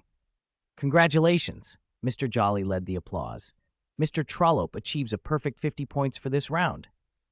Mr. Trollope's excellence is clear to all, the announcers echoed. Scott's total jumped to 144 points, putting him at the top. Fleur and Crumb both approached him graciously and offered warm congratulations. Then came the awards ceremony. The elevator sank and a stone platform rose. Stirring music swelled as ribbons and flowers drifted down. Mr. Jolly and Madame Maxime stepped down from the judges' dais and, representing the French Ministry of Magic and Beauxbatons, presented Scott with a trophy and a Gringotts check. Congratulations, Mr. Trollope. Mr. Jolly embraced him, beaming as reporters snapped photos. You are the most outstanding young wizard I have ever met. Madame Maxime bent and hugged Scott, her tone sincere. What a pity, Mr. Trollope. I noticed your talent for alchemy. You should have attended Beauxbatons. Thank you, madam, Scott replied politely. Hogwarts is very good as well. Madame Maxime smiled but pressed the point. As far as I know, Hogwarts doesn't offer alchemy classes, does it? You're right, Scott admitted. They discussed possibilities. Madame Maxime suggested he transfer for his final year. You've already seen the virtual alchemy workbench in the LeMay lab. If you transfer, I can authorize access, she said. A year here would take you far in alchemy. The French ministry's certificates are accepted worldwide, and coming to France would let you avoid the chaos back home. Scott felt her sincerity and thanked her for the offer. I'm tempted, he said, but I should stay. Britain needs help. I can't just leave. Madame Maxime was moved and patted his shoulder. You are a good boy. I will say no more. My invitation stands while I am principal. Even after you graduate from Hogwarts, you can come here for exchange and further study. I'll consider it seriously, Scott promised. After the formalities, he escaped the reporters and rejoined his classmates, who crowded around, congratulating him and taking turns hoisting the trophy. We'll put it in the trophy room on the 4th floor, Fred announced, filming with the magic mirror. Detention students will have to polish it and then gaze upon your name. No need to stare. I'm still alive, Scott muttered, half amused. It should be in the Ravenclaw common room, suggested Roger, but everyone opposed that. Ethan kept patting Scott on the shoulder, grinning. This is Hogwarts' honor, and Ravenclaw's too. They walked out of Beauxbatons Castle and headed for the Hogwarts Tower stationed on the lawn. Madame Maxime led her students onto the grass to bid farewell. Lucio waved to them. The Durmstrang delegation boarded the ghost ship moored on the lake. With a send-off from Beauxbatons, the Hogwarts and Durmstrang groups departed aboard their respective magical transports. Inside the rising tower, Scott and the others crowded to the windows, watching the Pyrenees shrink below. I'll miss it here, someone said. Me too, another answered. This was a perfect trip. The tower climbed above the clouds, pulled by a herd of thestrals, and the students gathered in the first-floor hall for a celebratory aerial banquet. The house elves bustlingly served dish after dish, and the mood was joyous, until Ethan broke the cheer with a sudden reminder. I'd like to remind everyone, he said, when we get back, the NET exams await us 7th years. Cedric added, and 6th years have the apparition qualification exam, and of course the end-of-year exams. Silence fell, then a chorus of despair. Oh, no, we're doomed. Why did you have to say that? This can't be real. That afternoon, Scott and the Hogwarts delegation, who had gone to France for the Tri-Wizard tournament, finally returned. The spire of the Babel Tower pierced the clouds and descended slowly onto the lawn by the Quidditch pitch. Windows all over the castle popped open.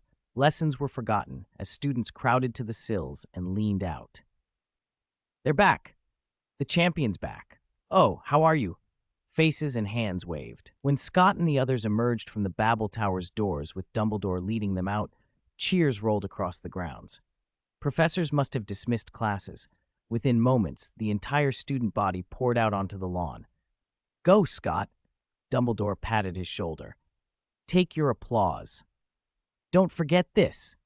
Roger pressed the Triwizard Cup into Scott's hands. The crowd applauded wildly. Scott swept the lawn with a glance full of familiar faces and bowed slightly, holding the trophy. Amid the applause, he straightened and raised the cup high. Victory belongs to Hogwarts, he shouted. The students echoed him. Eddie pushed his round body through the crowd and practically barreled into Scott. "Congratulations!" he exclaimed, flinging his arms wide. He grabbed the trophy with both hands and bounced excitedly. "Oh, let me see!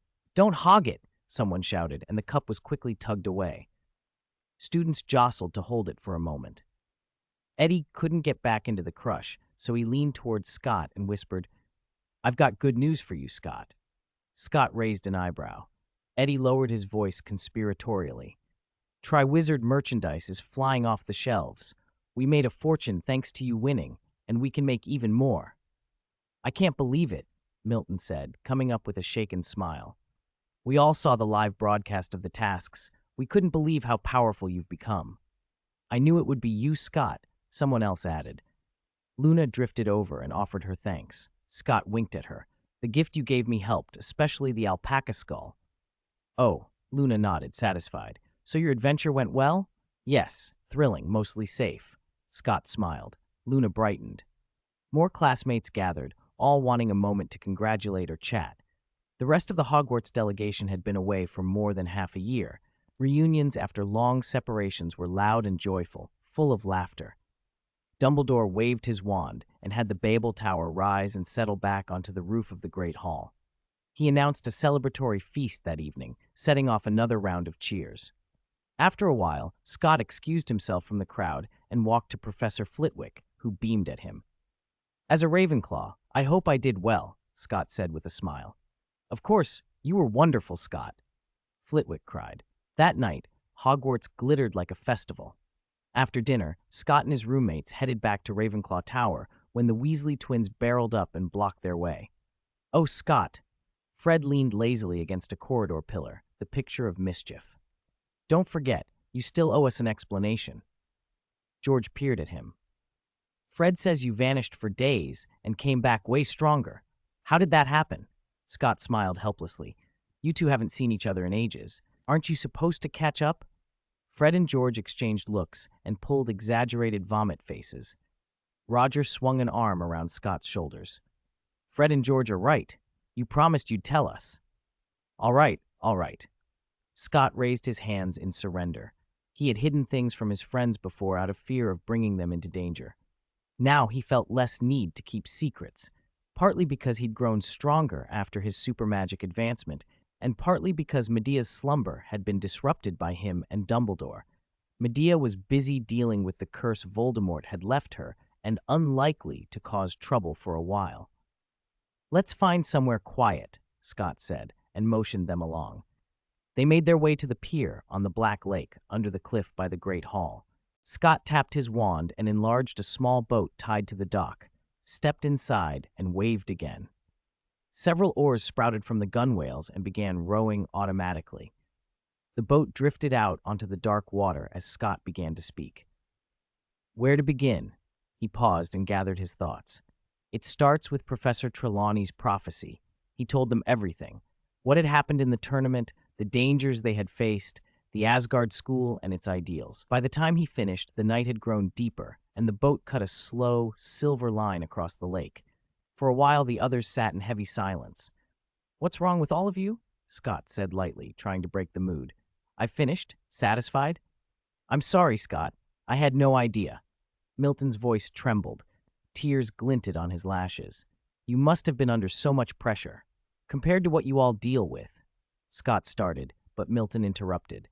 "Oh, don't," Milton said. "You make me feel guilty. You have nothing to feel guilty about." Scott put a steadying hand on Milton's shoulder. "Family comes first. That's never unimportant." Milton looked chastened. Roger sighed. "I'm sorry, buddy. I can't pretend I wouldn't be useless in that sort of situation." "Of course. If you need anything, ask. I'll do whatever I can," Roger finished, voice low. Eddie brightened. "Does helping count if it makes money? Your share could go up." He turned expectantly to Fred and George. "What do you two think?" "We're fine with it," the twins chimed. "Don't be like that," Scott waved off their offers. "I'm not short on galleons. Don't forget my 1,000-galleon bonus." Fred sighed, an unusual serious sound. "I have to say, you're impressing me more than Harry, Scott." "Exactly," George agreed. "Harry's enemy is you-know-who. Yours is his ancestor." "We might not be able to beat that old Slytherin," Fred admitted. We probably can't defeat his daughter either. The twins looked at Scott with an uncharacteristic gravity. But we're not useless. A group is better than one person. Even Dumbledore formed the Order of the Phoenix to deal with you-know-who. This is from eavesdropping on our parents, George added with a grin. I hope you're not the sort that insists on fighting alone. Scott's 3 roommates echoed their support. Exactly, they're right. Fred raised an arm and announced dramatically, Then I hereby declare that, to defeat Slytherin and save our friend Scott, the Black Lake Society is formed. George immediately held up his own arm and then smirked. Black Lake Society? Really? Sounds rubbish. Black Ship Society sounds cooler.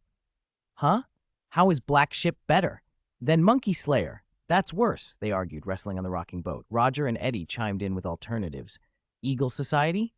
Raven Group? And even Milton offered through a sob, I prefer the Death Movement. Stop. Scott crossed his arms. No society, no association. No, he relented. I appreciate you wanting to help, but we don't need to form an organization.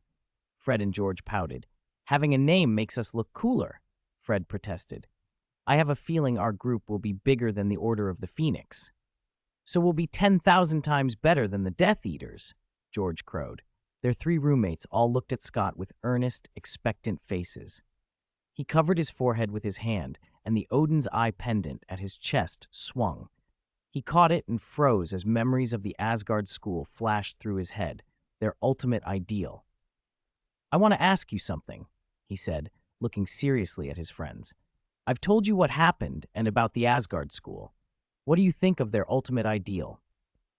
Fred's eyes widened. You mean creating a new world of only wizards and magic? Scott nodded. Fred threw his hands up.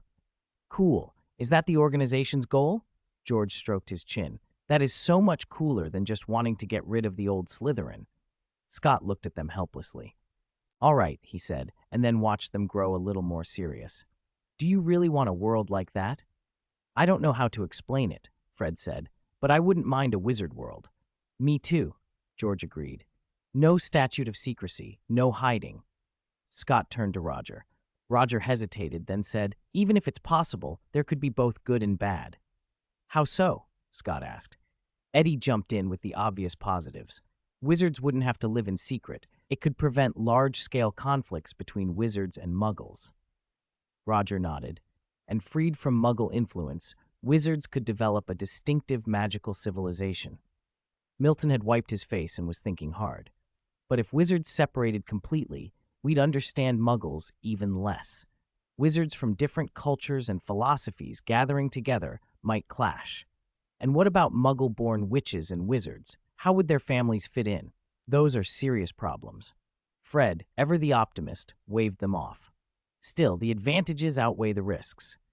If wizards from all over can integrate and cooperate, the magical world could become so much better, George added. You're right, Milton said, embarrassed. Maybe I was being too pessimistic. No, you're not wrong, Scott replied. Fred and George have valid points too. Everything has pros and cons. Our job would be to amplify the good and reduce the bad. Many problems can be solved. Compared with creating a whole new world, those difficulties are small. Fred and George lit up again. So, have you decided? Scott asked. He had already thought about it before. Life is long. You need a grand goal to work toward. He held out his hand.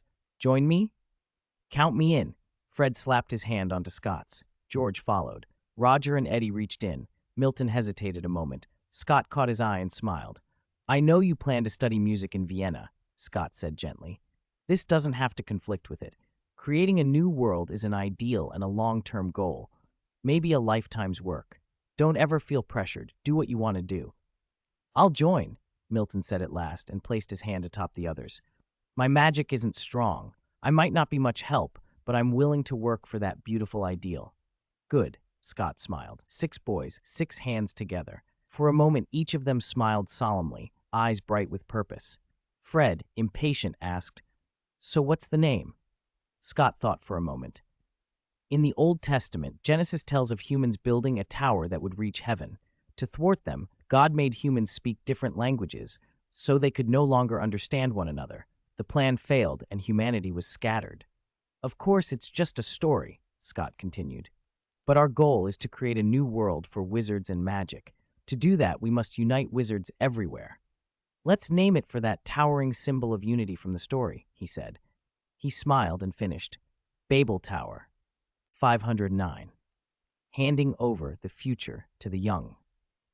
The creation of the secret society Babel Tower thrilled Scott and the others. Still, no matter how loudly the boys in the Black Lake had declared they would build a perfect new world, the first thing they had to face was the looming end-of-year exams. It was hardly glamorous. Even the Weasley twins, notorious mischief makers, had to take the tests more seriously if they wanted to avoid their mother's wrath over the summer. "We never even tried to compete with Bill, Charlie, or Percy," one of them grumbled. "Just don't be worse than Ron," the other added. "Mum would know we weren't taking anything seriously." Compared with the twins, the Ravenclaws in Scott's circle were more studious. Despite Scott and Roger spending half a year at Beauxbatons and having little time to review, they were confident they could pull off decent results. The only one without exam worries was Eddie. Now a fifth year, he had taken his OLs the week before the others returned.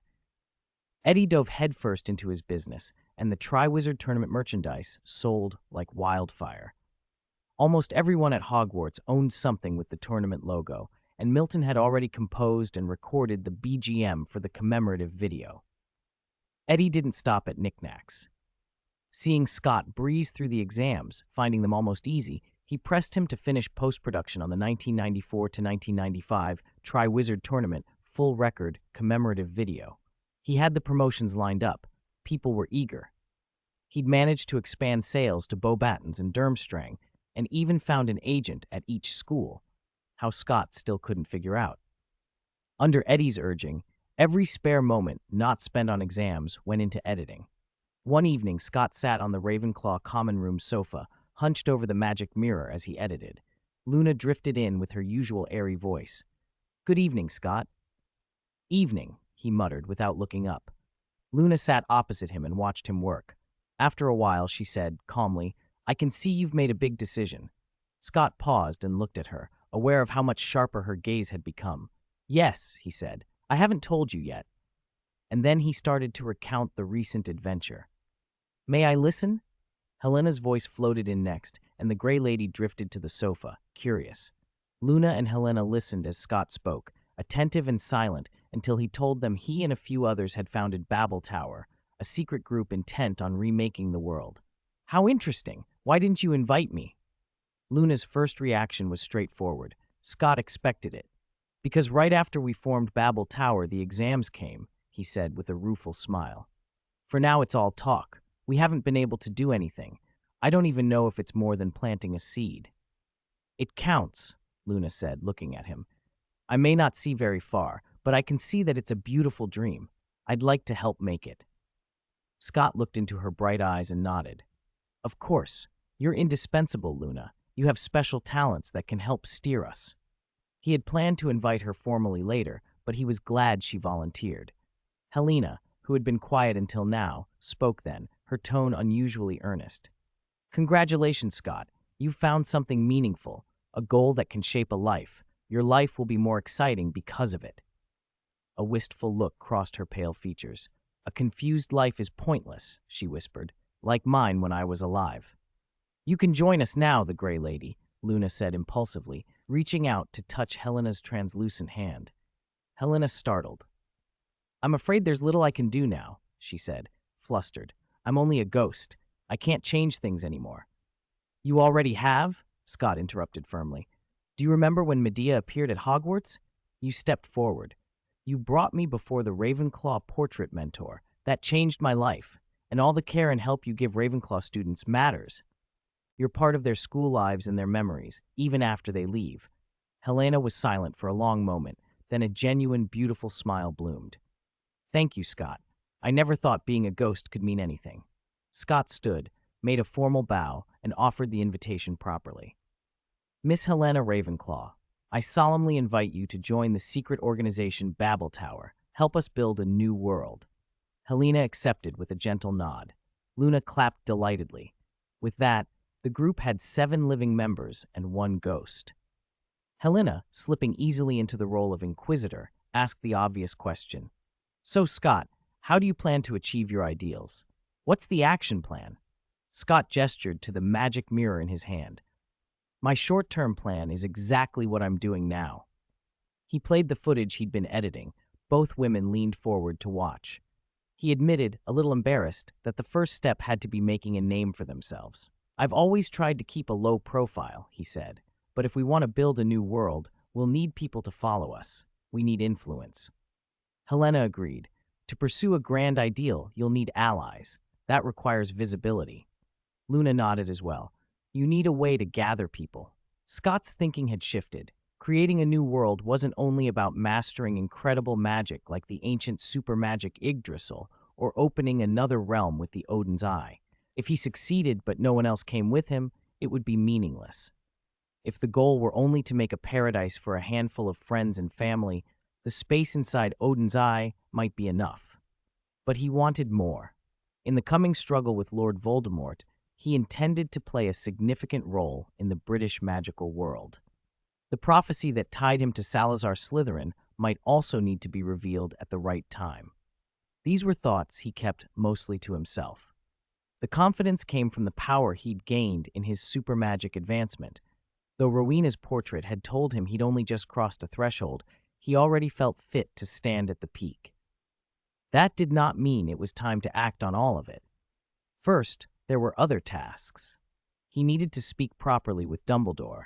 He had to visit the Oak Sea to speak with the Druid's leader, Savannah's grandfather, about the Saint Tree's heart he'd acquired. And to further increase his strength and obtain the inescapable attack magic Gungnir, he would have to retrieve research materials from the Asgard School hidden in the secret realms of Niflheim and Jotunheimer. He planned to finish the talk with Dumbledore before the holidays. The journeys to the Oak Sea and the secret realms would wait for the summer. Over the next days, Scott finished his exams and used every free moment to finalize the commemorative video. Eddie took the finished product and launched it. After passing his apparition test, Scott found himself sitting in the headmaster's office. It wasn't Dumbledore who had asked him to come. He made his purpose clear by coming anyway, and Dumbledore knew why. "Oh, Scott, I didn't plan for this conversation," Dumbledore began kindly. "Which means I trust you. In my eyes, you are no longer a child, but a mature and powerful wizard." He raised his teacup toward the portrait of Rowena Ravenclaw on the wall. Only her portrait remained. At Scott's request, the others had been invited elsewhere. Rowena smiled and inclined her head in agreement. Dumbledore continued, "I'm glad you came of your own accord. That means you see me as a friend and a reliable elder." Scott smiled and admitted he needed guidance. He spoke his plans frankly. Dumbledore listened with curiosity behind his half-moon spectacles. When Scott finished, Dumbledore considered him a moment, then answered in a tone both serious and gentle. "I cannot say whether such an ideal, such a future, is right or wrong. No one can. Not even true prophecy can fully predict the future." He searched for the right words. "What I can say is this. You and your friends are lovely young people. You are the future of the wizarding world. You have the right to shape whatever future you desire. Whether it will prove correct, only time will tell." Scott understood. Dumbledore's stance was open. Neither opposition nor interference, and no active joining. Instead, the headmaster's voice held a deeper approval. "I am very pleased you have this ideal," Dumbledore went on. "You are a special student to have the determination and courage to try to change the world. Even if it's thorny and dangerous, that speaks to me. It makes me look forward to the future." Scott had expected Dumbledore to take a more active position, perhaps even participate. The old man smiled and explained why he wouldn't. "I am old, Scott. I have lived long enough and done enough. I will do what I must before I go. The future is not for an old man like me to make. I can rest assured and leave it to you young people." Summer vacation arrived. As usual, Scott went first to Madrid to spend the break with his family. His cousin Ramiro picked him up at Barajas that afternoon, and almost all his relatives turned up to welcome him home. Amelia, Aunt Millie, as everyone called her, threw her arms around him with the same fierce, loving embrace she always did. "My son, we see you less and less," she sniffed, eyes rimmed red. "Maybe your father and I should have had another child." "Sorry, Mom." Scott felt a stab of guilt. Sometimes he wondered the same thing himself. "Oh, Aunt Millie?" Ramiro grinned mischievously. "Don't forget about me just because Scott's here. I'm around all the time." Michael, Scott's father, smiled. "Millie, it's not too late if you want another one." "Dad's right." Scott quickly joined in. When the subject of another child came up, everyone else piled on. Aunt Flora said she'd always thought one child was too few for Amelia and Michael. Only Amelia opposed the idea, patting Scott's arm. It was hard enough bringing this brat into the world and raising him. Michael came up beside her at the right moment and took her hand. "Scott's almost independent now. Let him live his life." He kissed her fingers. "You don't need more children. I think having me is enough. I love you, Millie." "Oh, Mike." Amelia's face softened. "I love you too." They wrapped each other up as if the rest of the room didn't exist. Scott watched with amusement and started to clap. Soon everyone else joined in. It was a little awkward, but warm. Ramiro sidled over and whispered, "Lucky it's Aunt Millie and Uncle Mike. If my parents were doing that—" He shot a furtive glance at stern-faced Uncle Gale, stuck out his tongue, and feigned choking.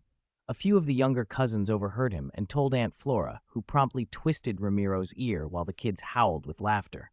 Seeing his family relaxed and smiling, Scott felt some of his other worries slip away. For the next few days, he luxuriated in lazing around at home, went with Ramiro to football matches and beach music festivals, showed his parents the video of the Tri-Wizard tournament, and filled them in on the past year. He also had a private talk with Michael while Amelia was out of the room. Michael was relieved and proud to hear that Scott had grown stronger. "So you can protect yourself now," he said, patting Scott's shoulder. "That's the best news." Scott laid out his plans for the future. Michael approved. From a non-magical perspective, separating wizards from ordinary people might be necessary, he said. He knew the world's pace better than most wizards did. With the internet, satellites, cameras everywhere, if that keeps up, hiding will get harder and harder. "Do the few of you always have to wave sticks and wipe memories?" He added, "How would you deal with video recordings?" Scott agreed. Technology would only accelerate. Everyone would soon carry phones that recorded and uploaded everything instantly. "I don't really believe wizards and ordinary people can live in peace forever.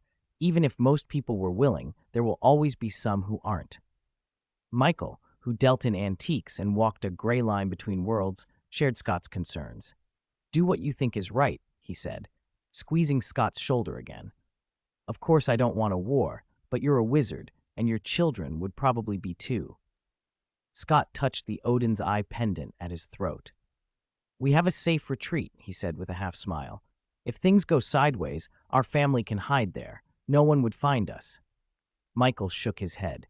He'd watched Scott show him the inner space of the Odin's Eye and still didn't like the idea of living cut off. "I'm not willing to live like that unless absolutely necessary," he said. "Neither am I," Scott replied. It was obvious. On July 13th, Scott turned 17. In the magical world, that meant he came of age. His birthday was perfect. Family, celebration, the normal mixture of teasing and affection. After the party, he said goodbye to his parents and returned to Britain.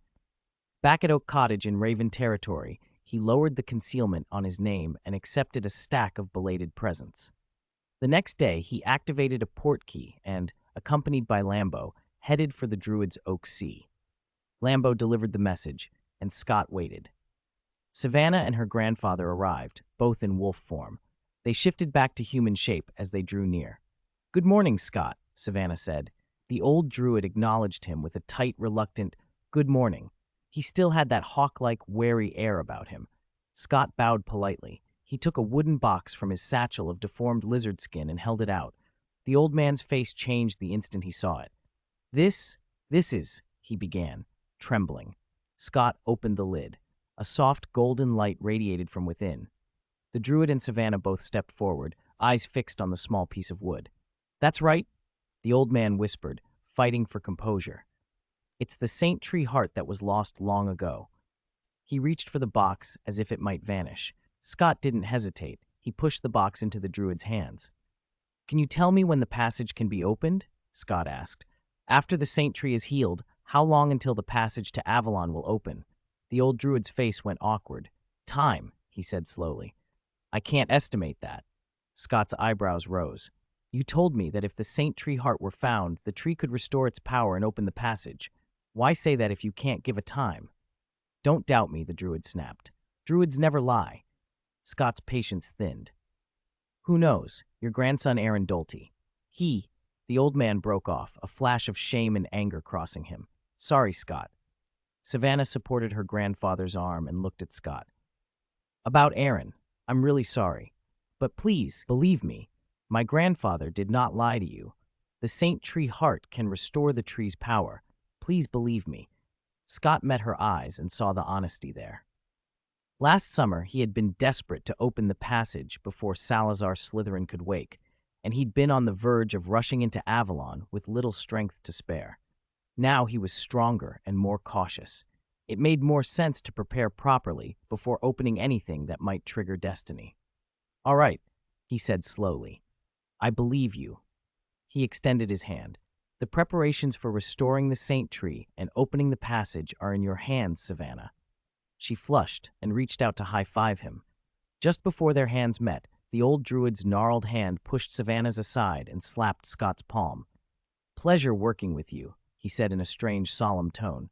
Mr. Doherty, Scott replied with a polite smile. The old man's eyes assessed him like a raptor's. Mr. Trollope, the druid added, then put his hand over his heart. In the name of nature, I swear the druids will not break their word. Thank you, Scott said. He took a small paper box from his satchel and handed it to the druid. Inside is a device you can use to contact me, and instructions. If anything happens, contact me directly. The druid took the box. Scott then handed Savannah a similar box, a magical phone, and she lit up. If there's nothing else, the old druid said with mock gravity, we must prepare. We'll hold a grand ceremony beneath the Saint Tree. Scott had no intention of lingering. Goodbye, Mr. Doherty. Goodbye, Savannah. He activated the silver snake necklace on his left wrist and returned to Raven territory. You can't open the passage right now, Lambo said as he joined Scott. So what next? The Asgard School research? Will you go after that? Of course, Scott said. He sat at his desk and unrolled the parchment he'd found in Odin's temple. It recorded the coordinates of the secret realms Niflheim and Jotunheim. The information had been encoded with wordplay and calculations. With arithmancy to help, the riddles were straightforward enough, and Scott worked through them. When he finished the calculations, he went pale. A storm of thoughts burst in his head. Scott? Lambo called, noticing he'd been staring for a long time. Hey, you okay? Scott rubbed his temples, trying to steady himself. I need to think, he said finally. I can't help but doubt everything. Lambo leaned over the parchment. What did you get? The 2 coordinates? Scott held the page up. I already had them. What? Lambo frowned. What do you mean you already had them? Scott explained, voice tight. One of the coordinates he'd just computed matched a coordinate he had from the Mariner's astrolabe he'd bought, exactly overlapping it. The other coordinate landed precisely on a point marked in his great-grandfather's Marauder's map, a spot in Antarctica. Lambo froze. You think that's a coincidence? If it's a coincidence, it's an absurd one. Scott pressed his palms to his eyes. The Marauder's map had come from his great-grandfather.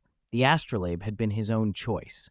Both artifacts pointing to the same secret realms, and the parchment from Odin's temple giving the same coordinates, felt too deliberate.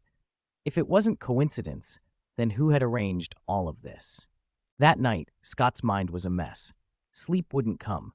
He replayed the past few years again and again, searching for any sign of manipulation, any deliberate design, and found nothing. Everything looked like coincidence. But a persistent voice nagged at him. There are no true coincidences. There has to be something you don't know. That thought made him uneasy and claustrophobic. He wanted to fight, to strike back at whatever was pulling the strings, but there was no target. This time felt different. He had always been able to stay calm, even when he'd heard prophecies about Slytherin. Now he felt cracked open.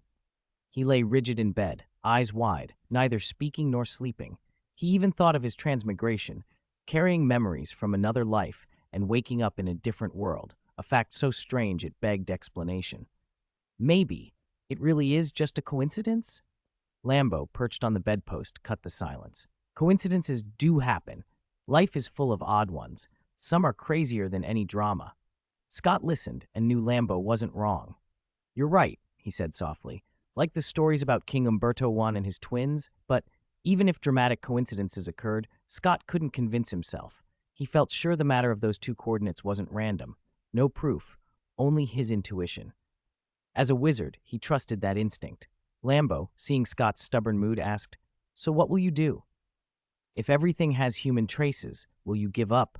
Scott asked. "No." He sat up. "I won't give up. No matter who set this path, I'll keep walking it. Only by moving forward can I find the answers." Lambo shrugged. "Then don't overthink it." Scott exhaled. "You're right. Overthinking won't help." He couldn't tell anyone else. After all, his conviction was only an intuition. It was better to drop the weight and go on, to keep fighting and grow stronger. Whoever had orchestrated things must have had a purpose.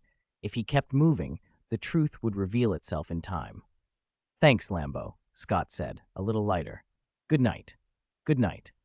Eventually, he dozed off. At some point, he snapped awake, but he wasn't in Oak Cottage. He stood in a boundless sea of flowers and knew, without doubt, that he was dreaming. The dream was vivid, the warm breeze on his skin, the sweet tang of blossom on the wind. He walked, but there was no path, no end, only flowers. He couldn't wake himself. Then the wind strengthened, petals swirled and blurred his sight.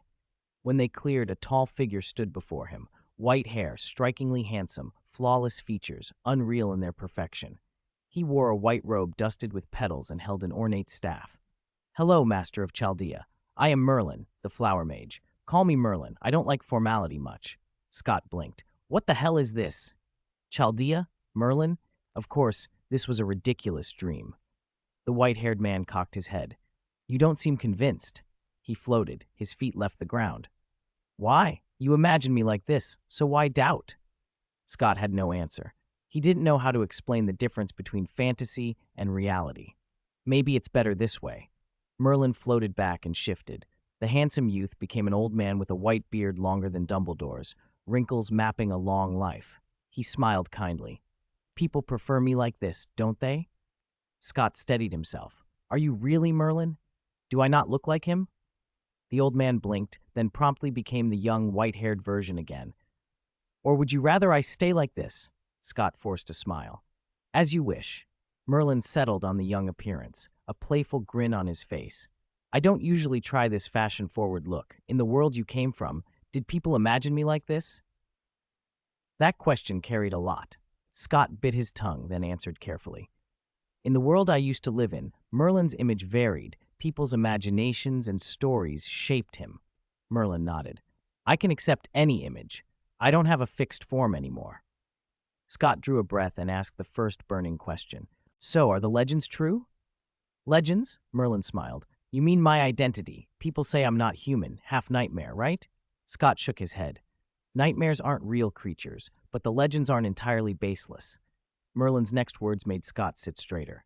"I used to be a man. Near death, I entrusted my spirit to human dreams." Scott stared. "Is that even possible?" "Why not?" Merlin tilted his head. "We are wizards. We wield magic, and magic lets us shape outcomes." He spoke as if that were obvious. Scott wanted to argue. Magic had limits, and dreams were slippery, but he understood the point. "So because you can appear in dreams, people spun tales of nightmares." "You could say that." Merlin's smile was almost childlike. "I didn't expect to meet you so early, but you have questions." "I do." Scott tried to hide his nerves and looked Merlin in the eye.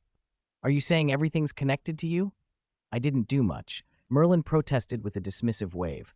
"I exist in dreams, so I can nudge things. At most, I pushed events along, played a small part." Scott didn't buy the modesty. "Then, my transmigration?" Merlin nodded without hesitation. "That was me." Scott's jaw dropped. He had expected anything but that admission. Merlin seemed almost gleeful. "Why?" Scott demanded. "Because it was boring," Merlin said matter-of-factly. He crossed his arms around his staff and floated lazily. "I was curious about the future, so I created a device called the 1,000-Mile Eyes, but I soon grew tired." He carried on theatrically. "Seeing a future at a glance is simply too tedious." Scott frowned. "The future is fixed?" "Not at all," Merlin pouted. "But even with countless possible futures, once I'd seen them all, it was just boredom." He drifted close, eyes bright. "So I had an idea." Summoning magic? Scott guessed. Merlin didn't explain the mechanics. He snapped his fingers. You are the variable I introduced into this world's future. Excited, he laid his hands on Scott's shoulders. Even the 1,000-mile eyes cannot observe your future. There was pure curiosity and delight in his gaze, like a child watching a new toy. As you grow, your choices change this world's predetermined fate. It makes things interesting. So Scott was a tool Merlin had summoned for amusement. Scott let out an incredulous, bitter laugh. Merlin patted him. Don't worry, child. I won't interfere. I'm not here to guide you toward some grand plan separating wizards and muggles. I simply think the forgotten secrets of the past are intriguing. Uncovering them might cause unexpected change. He sounded genuinely indifferent, more spectator than mastermind. Scott didn't know whether to believe him. Merlin waved one last time. That's all. Consider this a dream you'll forget upon waking. Goodbye, child. He winked and vanished into the drifting petals, leaving Scott with questions about Slytherin and Avalon that the dream refused to answer. Scott woke at dawn. Lambeau on the windowsill greeted him cheerfully. Good morning, Scott. Did you sleep well? Scott sat up dazed. Good morning. I dreamt of Merlin. Lambeau blinked. You're serious? It was really Merlin. Scott felt oddly unsettled. The dream hadn't faded the way dreams usually did. Every detail remained sharp. He didn't know whether Merlin was a friend, a prankster, or something else entirely. He grabbed his wand, tapped the blank picture frame on his desk, and summoned the Ravenclaw mentor. A painted figure emerged onto the canvas. Good morning, my apprentice, Ravenclaw said. Good morning, mentor. Ravenclaw eyed Scott's pajamas. You look troubled. Summoning me like this? Sorry, Scott bowed. I dreamed of Merlin. Ravenclaw's interest perked. Are you sure it wasn't just an illusion? I'm sure. Scott recounted the conversation, leaving out the fact that he'd been transmigrated and carried memories from a previous life. Instead, he described Merlin's claim that Scott was a special soul, a variable summoned to be invisible to the 1,000-mile eyes. Ravenclaw listened closely, eyes bright. Fascinating, the magic of entrusting one's spirit to dreams and the magic of summoning an unobservable soul, both are remarkable. Scott couldn't help but smile wryly. Ravenclaw was always drawn to mysterious magics. The mentor asked the obvious question next. Do you think Merlin was truthful? Scott hesitated, then shook his head. I don't know, but if it truly was Merlin, I don't see what he'd gain from deceiving me. 5:12. Departure to Fulheim. Scott and the Ravenclaw mentor's discussion remained just that, a discussion. The real Ravenclaw was long gone. What occupied the world now was only a portrait. A portrait could have many ideas, but it could do little. Scott, likewise, could do little. According to the mentor's analysis, if everything Merlin said was true, his existence was essentially a consciousness stored inside the concept of dream. When it came to concepts, let alone ordinary wizards, even if the Ravenclaw mentor were somehow revived, she would still have no experience casting magic on a concept. From another angle, though, Merlin's existence opened a new possibility for Scott's understanding of magic. These prospects were distant and speculative. For now, as Merlin had advised, Scott treated it as an illusion and moved on. He had already begun the next step of his plan. He would head north of the North Sea, into the Norwegian Sea, farther north than Iceland, to the coordinates indicated by the mariner's astrolabe, the Niflheim secret realm left behind by the Asgard School. During the preparations, several of Scott's good friends from the Babel Tower reached out. They didn't know his full plan, but they understood he would be searching for Asgardian research and wanted to join. Fred and George were especially eager, fed up with a dull summer at home. They wanted adventure. Scott refused them all. He couldn't guarantee their safety. He was confident he could get out of any danger himself, but he couldn't promise the same for companions. Fred and George were the most upset. At one point, they even plotted to run off and join him. Scott stayed one step ahead and quietly had Charlie keep them under control. There was one companion request he couldn't refuse: Helena. Perhaps she had learned of Scott's plan from the Ravenclaw mentor and decided she wanted to leave Hogwarts and see the world. She was determined, floating through the forest all day until she found Scott's hiding place. That forced him out from Oak Cottage, hidden by a Fidelius charm, to meet her.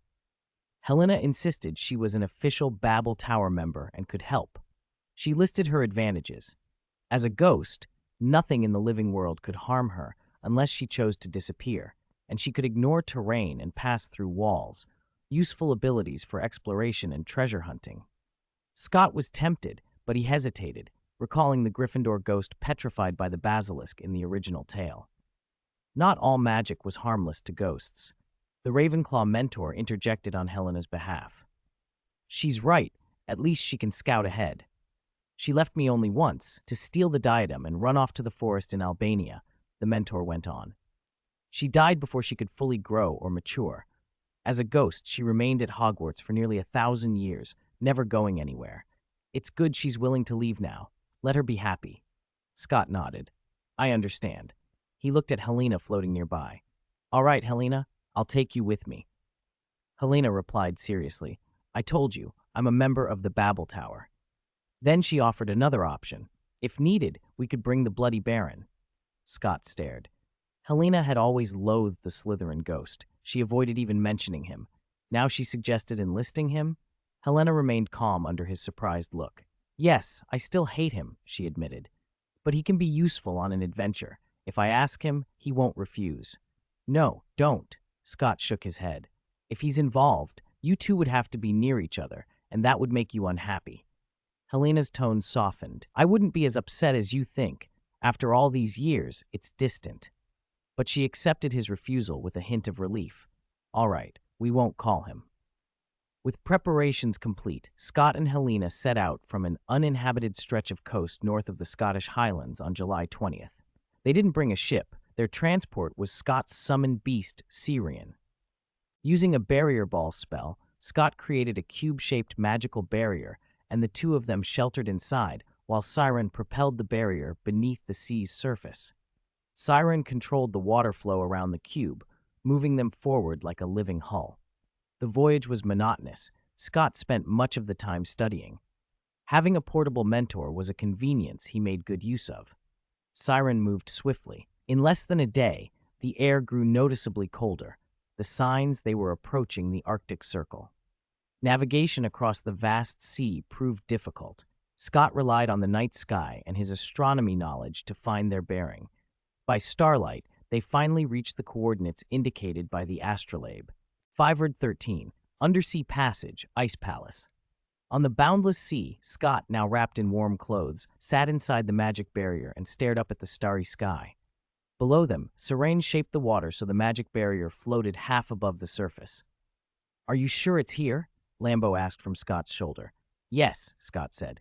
"I calculated it. The coordinates put us right here." Helena, who had been watching the stars as well, nodded. "Start sinking," Scott ordered. "Serene!" At his command, the water supporting the barrier surged, forming a giant ball that completely enveloped their protective sphere and then began to sink. Scott snapped his fingers. Bright light flooded every corner of the barrier, illuminating the sea outside. Sirene's descent was quick, and soon the pressure of the surrounding water began to press against the barrier. Scott drew his wand, and around the outer side of the barrier ball, cast a shield charm to form another giant spherical shell. He poured continuous magic into it to keep it stable. About half an hour later, they reached the seabed. The first thing to appear was a shipwreck, old and decayed, but unmistakably the ancient wooden ship from the mariner's astrolabe illusion. "This is it," Scott said. He had Syrian nudge the barrier close to the wreck. Scott stood and held the eye-shaped Odin's Eye pendant at his chest with his left hand. Then he chanted an awkward incantation and pointed his wand with his right. Dazzling gold light seeped from between his fingers, and a beam shot from the wand. It cut through both layers of the magical barriers and lit the wreck. The golden light traced runes through the water. They danced randomly until 14 of them linked end to end, forming a perfect circle. The runes steadied, and with a sound like a hidden mirror shattering, a circular spatial passage opened. On the other side, a world of ice and snow. "Go!" Scott ordered. He had Siren push the barrier forward. In the blink of an eye, they left the sea behind and emerged into frigid air. Wind wailed, huge flakes fell, and permafrost carpeted the ground as though untouched for millennia. Far off, at the foot of a range of ice mountains, a magnificent ice palace rose. Scott heard a sharp crunch behind him and glanced back. The water ball that had been Siraine's cocoon had frozen solid into an ice sphere. He cast several warming and temperature-stabilizing charms on himself, then collapsed the barrier ball and removed the outer shield charm. The cold, however, was immediate and invasive, biting through his clothes and into his lungs. He felt his muscles start to stiffen in seconds. "Are you all right?" Helena asked, her voice tinged with concern, even though she was unaffected. Scott shook his head and quickly cast a bubblehead charm. Breathing eased. "I'm fine." He moved to free Seren. Rather than shatter the ice, he used Transfiguration and peeled the frozen sphere apart, releasing Seren unharmed. It tumbled out, wagging its tail weakly. It clearly no longer dared to form currents here and could not move freely. "You did well, Seren. Rest now." Scott smiled and tucked the creature into the inner space of the Odin's eye. He waved his wand at the chunk of ice the water had become. Under his transfiguration, it reshaped rapidly. 4 enormous sled dogs of ice and snow took form, barking as if delighted by the cold, and a great sleigh, but more like a small house on runners, appeared behind them. Scott was satisfied. "Let's go." He climbed into the sleigh house first. Helena and Lambo followed. Having some preliminary understanding of the super magic Yggdrasil, Scott had built spatial expansion into the Transfiguration, inscribing simplified rune circuits into the interior during the change. What looked like a small cabin from the outside had a far larger interior. He closed the door, sat on a sofa, and waved his wand to light a fire in the hearth. He breathed in the warmth and let out a contented sigh. Outside, the ice dogs began to pull. "I've never seen anything like this," Helena said, floating to the window to look out. "In my almost 1,000 years, aside from the Ravenclaw family seat and Hogwarts where I grew up, I only remember that forest in Albania." "As far as I know, ghosts aren't tied to one place," Scott said. "Most of Britain's ghosts attended Sir Nicholas's death day party." "You're right." Helena turned back. "Only Peeves is bound to Hogwarts. He's a poltergeist who can only exist by feeding on the school." Scott asked, "Then why do so many ghosts stick around Hogwarts? Is there a reason?" "No special reason," Helena replied. "Ghosts are remains of an older world. We're homeless in a way, and Hogwarts is home for many of us." "That's true." Scott smiled, and at that moment the blank small picture frame he had set on the table floated up. "Mother," Ravenclaw's portrait spoke gently. Helena flushed. "All right, Helena, don't be so sentimental. Even as a ghost, you can still have new experiences. When the day comes for you to move on completely, I hope you will have no regrets." "I will, Mother," Helena said solemnly. They shifted to business. Scott summarized their situation, and he and the portrait discussed practical problems with applying the Yggdrasil super magic. Scott could not yet wield it deftly. The transfiguration he had just used was a simplified application to expand interior space, not a full use of the magic. He had practiced creating pockets of space out of nothing, but the areas produced were tiny, only the size of a fist, useless beyond a curiosity. Progress would not come from brute repetition. Magic was knowledge, not muscle memory. Its principles had to be understood. The portrait, despite being unusually capable, had not experienced this kind of magic in life and couldn't offer much more than theory. Time slipped by as they studied. The sleigh finally stopped. "We've arrived," Helena said, watching the approaching palace. Scott floated Ravenclaw's frame beside him. "Let's go take a look." He put on another bubblehead charm, opened the door, and stepped out. A blast of cold rushed in. The ice palace sprawled before them, huge, built from massive squared ice blocks, austere and trimmed only with endless icicles. The sleigh sat at the bottom of the palace steps. "Let me go in first," Helena offered. "I can maybe go straight through and check the first space behind the gate. If it's safe and I can find a route, you can follow." "No, just check the first room behind the main gate, then come back. We'll explore in stages." Scott shook his head. Helena drifted down the steps and passed through the tightly closed gate as if through mist. Scott waited. In a few moments, she reappeared beside the sleigh. "It's very foggy inside," she warned. "The fog is thick, so opaque it will block your vision. I don't know whether it's harmful." "All right." Scott closed the door and took a necklace of 2 golden acorns from his deformation lizard skin bag and hung it around his neck and clipped a small alpaca skull at his belt. He cast a shield charm around himself, forming a complete spherical barrier with Lambo on his left shoulder and Ravenclaw's frame floating to the right. I'll try to dispel the mist first. If not, I'll go in and rely on magic perception. He pushed the gate and climbed the steps. The sled dogs ran up and together shoved the heavy gate open. Beyond it, a gray, unmoving mist filled the entrance chamber. Scott called, "Lumos." The wand-tip light had no effect. The mist swallowed it. He increased the output until it became dazzling, but the fog simply rejected the light. He cast a wind charm to sweep the interior, but the haze held. An Ixio moved air and churned the mist, but it never thinned. "Incendio!" Scott roared. A blaze sprang to life outside his shield. He swirled his wand and drove the flames into the gray fog. Facing heat at last, the mist inched back. "So its weakness is fire?" Helena said, pleased. "Then turn it up."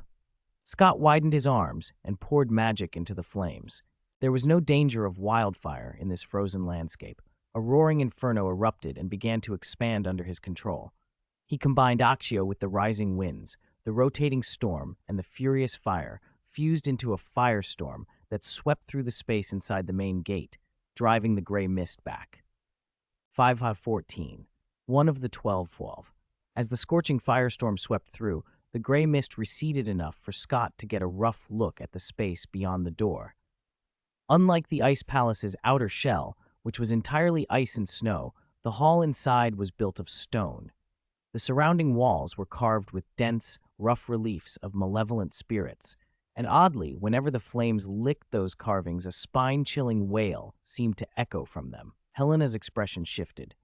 "In Norse myth, Niflheim is a land of ice and mist," she said. "It's where those who die of sickness or old age go. People call them the Nibelung. It's also where Virgelmir, the world's primordial spring, is said to be." Scott followed her meaning. Perhaps the Asgardian wizards of old modeled this ice palace on the legends of Niflheim. If so, those myths might hold clues about the palace. Under Scott's absolute control, the firestorm had become a circular wall of fire, leaving the center of the hall clear. He walked forward, keeping the ring of flames steady. Protected by a magic barrier, he passed through without hesitation, Helena floating at his side. When they reached deeper into the hall, Scott waved his wand again and gathered the fire lines into several large fireballs that hovered around him. As the flames concentrated, most of the hall filled once more with gray mist, except for the area around Scott, where the heat and light kept the mist at bay. Ahead of them stood a long, curved wall pierced by 12 evenly spaced arches. There were no doors in the arches, only a rolling gray mist flooded each one, blotting out any light and making it impossible to see inside. The real problem was not visibility, but choosing which passage to take. "Virgelmir feeds 12 great rivers called the Ilivagar," Helena offered. "If the 12 passages are an allegory for the Ilivagar, they might all lead to the same place, Virgelmir." "All roads lead to Rome?" Scott nodded. "So we can pick any passage." Helena cautioned, "But one of those rivers is said to carry deadly water." "1 in 12? Scott snorted. He didn't think he was that unlucky. "All right then, let's leave it to chance." He lifted his wand and, for the first time when he had no prior information to rely on, used arithmancy. Arithmetic law, number manifestation. Golden light traced 12 numerals in the air, 1 to 12. They collided and dissolved until only 2 remained. Scott waved away the number. "Second passage it is." He moved toward the second arch. "I'll go in first," Helena said, floating ahead. Scott didn't stop her. He stayed put and waited. But Helena didn't return quickly. Half an hour passed, and still no sign of her. Scott grew anxious. Ravenclaw in the painting, however, remained unnervingly calm. "Don't worry," she said. "I told you, nothing can truly harm a ghost." "This is supposed to be Niflheim," Scott said, frowning. "The land of the dead." Ravenclaw shrugged. "It's a Niflheim made by ancient wizards from myth and legend." After another half hour, Helena finally reappeared. "There are obstacles down that path," she reported, "but you should be fine."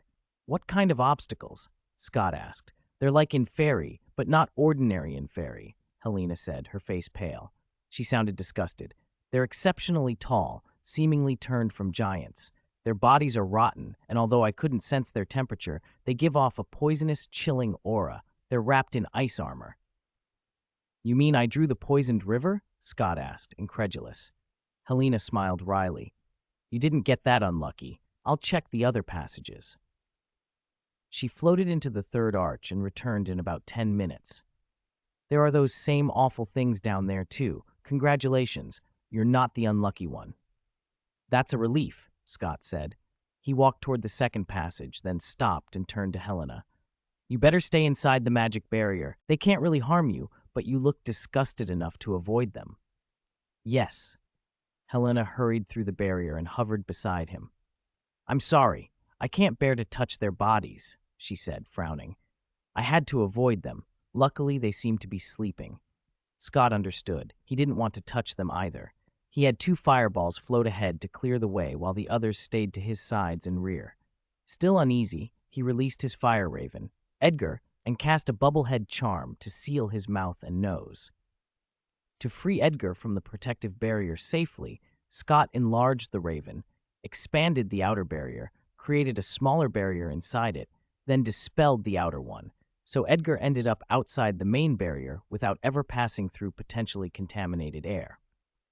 The maneuver was cumbersome, but Scott was strong enough now to manage it, and it kept Edgar and himself from contact with whatever toxins might infest the palace. Edgar took control of the fireballs without further instruction. The 2 fireballs that had been leading merged with the raven's flaming aura. Enveloped in raging fire, Edgar flew forward. As he advanced, the gray mist retreated before the blaze. 515. Qualification to inherit the ideal Scott followed Edgar into the second passage. At first, the corridor was barely wide enough for his protective barrier. Scott wondered how such a cramped space could contain inferi the size of giants. As they went deeper, however, the passage gradually opened up. After more than 10 minutes, Helena's voice warned, "Be careful. There are monsters up ahead." "I see," Scott said, and came to a stop. Edgar did not. The raven, wrapped in a sheet of flames, flew straight ahead, parting the thick gray mist. As the fog thinned, Scott made out an exceptionally tall, hulking figure looming in the distance. It stood at least 5 meters high, no less imposing than a giant. Edgar pressed on. As the light and heat from his flames reached the creature, something that had been sleeping under a crust of ice stirred. The corpse was a foul sight, the whole body encased in lumpy ice armor, beneath which patches of black, green, and blue rotted flesh showed through. Its eyes were pale. As Edgar's fire warmed it, they opened. The thing let out a deafening roar and spewed a cloud of green gas that forced Scott to stumble back. Edgar beat his wings higher to avoid it and shot a white line of fire from his beak. The ice-bound corpse tried to dodge, but its movements were stiff and slow.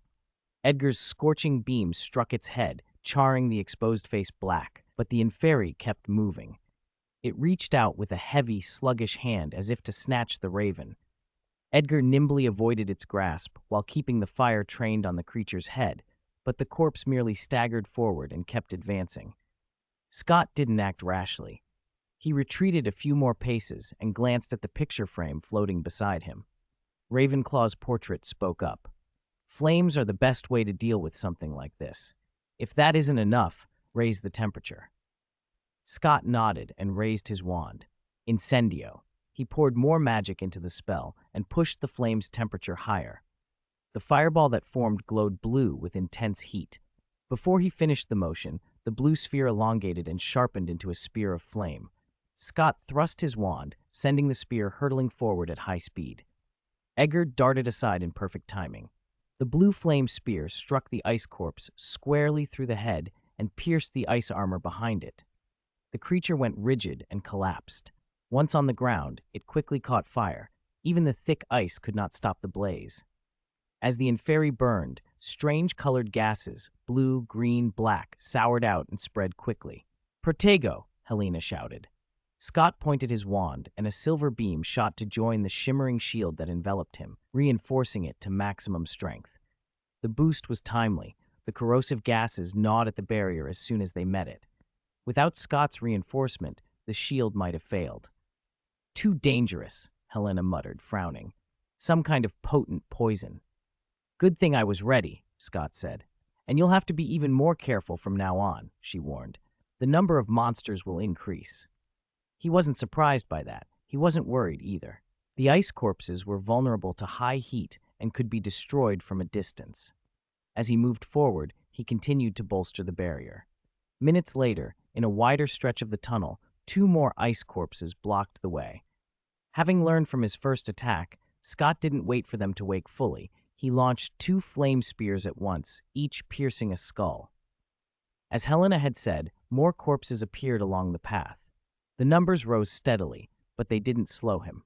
Scott's reserves of magic held up. Conjuring a volley of flame spears, even a dozen at once, was no strain. The 2 golden acorns Savannah had given him helped too. He hadn't used the sealed spells inside them, but their passive effect sped his magical recovery, giving him better stamina. The more he practiced shaping flames, pure non-physical energy, the more fluid and precise his movements became. Clearing the inferi felt almost routine. After defeating a cluster of 7 corpses that acted like a checkpoint, Scott entered a vast cavern carved into the mountain, a space many times larger than the Hogwarts Great Hall. 2 massive stone doors were set into the far wall, tightly shut. Scott walked closer, looking up at the blurred runic inscriptions carved across their faces. Together with Ravenclaw, he deciphered the runes. They read, "Welcome to Niflheim, latecomer. The slight obstacles ahead merely prove you have the qualification to inherit the ideals of Asgard. As you might imagine, behind these doors we store knowledge. These gates, however, will not open by force. You must use Yggdrasil. Break the door's obstruction with the power of space. Only by fully mastering that magic can you obtain what you desire." 5:16. Scott's harvest. Can only space super magic break through the door? Helena asked. She floated straight up to it. If I could just get in. Mid-sentence, her forehead collided with the stone. She stepped back, rubbing her brow, a strange look on her face. "This feeling," she murmured. "I still don't feel pain, but I can feel touch again." She reached out almost obsessively, fingering the door like it was a new toy. After a long moment, she snapped back to herself, aware of Scott and Ravenclaw's stares. She stammered, embarrassed. "It's okay, Helena," Ravenclaw said from the portrait, fondness in his voice. "Leaving Hogwarts was the right thing for you, wasn't it?" Scott smiled. "At least you had a new experience." Helena, who cared a great deal about appearances, still looked flustered. Scott moved on. "Let me try it with Yggdrasil." He raised his wand, pointed at the stone door, and spoke the spell. Yggdrasil! A dim, obscure light bloomed at the wand's tip. It traced one strange rune after another across the surface, small, connected strokes that together formed a tree-like pattern. The root section shifted, and 3 large roots spread outward, making a fist-sized circle. Inside that circular area, the stone simply disappeared, leaving a hole. Scott kept the spell up and peered through the opening into utter blackness. "The door does respond to Yggdrasil," Ravenclaw observed. "But if you want to go in, you'll need to open a space big enough to pass through." Lambeau suggested, "We could turn Edgar back to his original size. He could crawl through." Scott shook his head. "That wouldn't make sense. The knowledge hidden here in Asgard wouldn't be left so easily. Besides, I have time," he told them. "This is a perfect place to practice space super magic." The stone door that reacted so keenly to Yggdrasil was the ideal training target. He set himself to expanding the opening, but his mastery of the space spell seemed limited. Every time he pushed to widen the gap, the tree-like rune collapsed and the fist-sized hole shrank away. So he tried again and again. When he was hungry or thirsty, he ate rations he'd brought. When tired, he lit a small bonfire and slept. He kept track of time with a mechanical watch that magic didn't affect. He wasn't trying to be a machine. He was probing the meaning of the rune combinations and training his feel for space magic. He practiced like that for 7 straight days. Progress came fast. By the 7th day, the passage was wide enough for a slender person to crawl through, though Scott still couldn't comfortably fit. To avoid getting stuck, he kept practicing. Meanwhile, he made other use of the fleeting openings. Before each collapse, he'd toss magic lamps through the hole. The number of lamps inside grew, and slowly the interior filled with light. Through the illumination, he could see that the space beyond was large.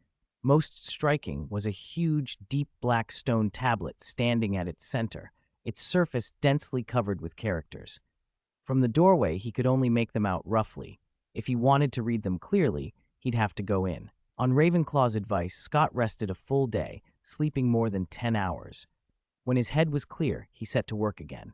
The accumulation paid off. After only a few hours, he opened a passage large enough to crouch through. Success!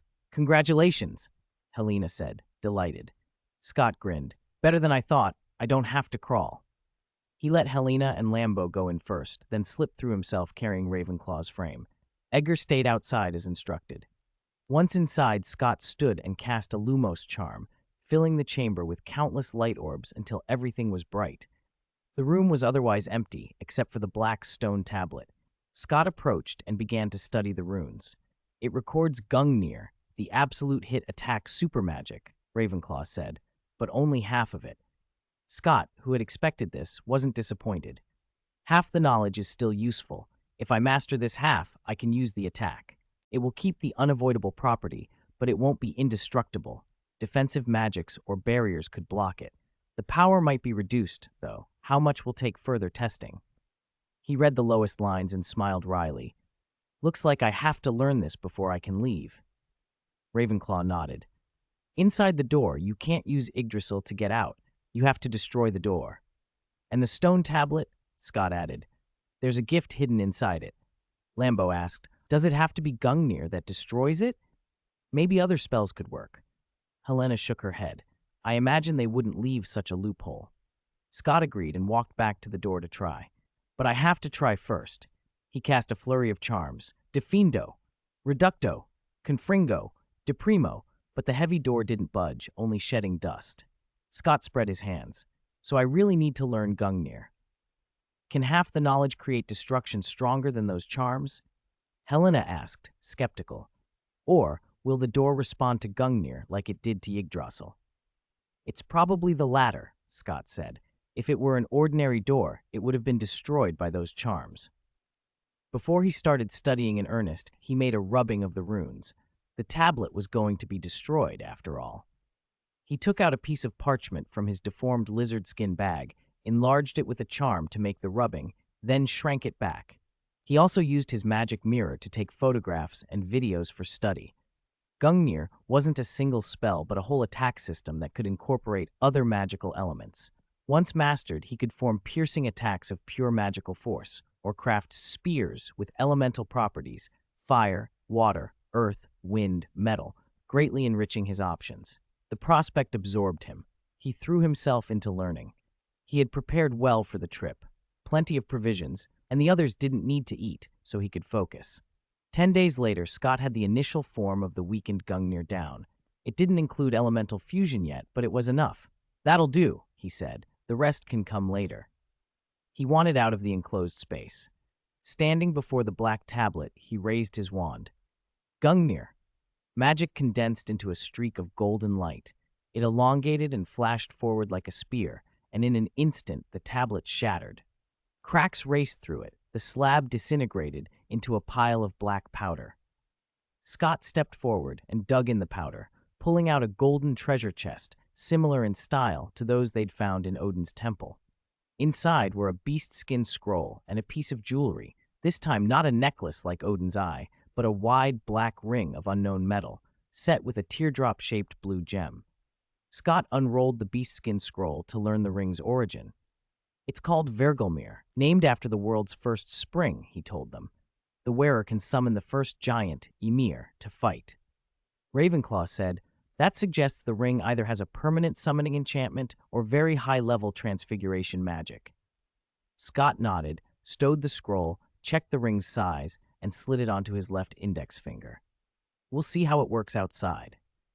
He raised his wand to the doorway and focused. The blue gem flared as he funneled magic into it. The light rippled like water, thin and gauzy in the air. The sensation confirmed it. Summoning magic. From the swirling blue light, a gigantic humanoid appeared. He was taller than an average giant, well over 10 meters, but not clumsy. His proportions were human, only magnified.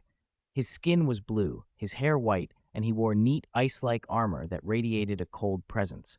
Scott felt an immediate, direct link to the creature, like the connection he had with his transfigured constructs. Through it, he could issue commands.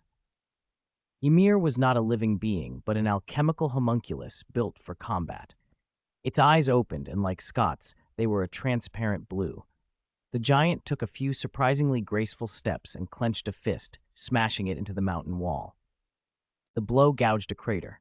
Then Ymir pressed his palm against the rock. A blast of cold spread from his hand, and the wall froze over, encased in thick ice. Scott knew Ymir's abilities went further, but this was no place for more demonstrations. "Back," he ordered. The blue light swirled, and the giant vanished as suddenly as he had arrived. "Amazing," Lambo cried, hovering up. "I think it could take a dragon easily." "It's finally over." Scott stretched, every muscle aching. All he wanted now was a hot bath and a good, long sleep on a soft bed, sleep until he felt full. "Let's go home." They retraced their steps out of the ice palace and took a sleigh to the exit of the Niflheim secret realm. Before leaving, Scott had everyone else step into the Odin's Eye space. "I'll use a portkey to go straight back after we exit the realm," he told them. The portkey couldn't take Helena with him. Once only Scott remained, he flicked his wand and turned the sleigh dogs and the sleigh itself back into blocks of ice. "Protego," he muttered as he enveloped himself in a shield charm and slipped back through the spatial passage to the seabed. Above the wreck, he closed the passage using the secret method the Asgard school wizard had left behind. Only then did he activate the portkey and arrive in Raven territory. Finally back. Lambo, emerging from the Odin's Eye, let out a delighted series of caws and darted through the trees. His raven companions echoed him in a raucous chorus. Scott grumbled, but he was smiling. "Mother has returned to the painting in the come-and-go room," he said.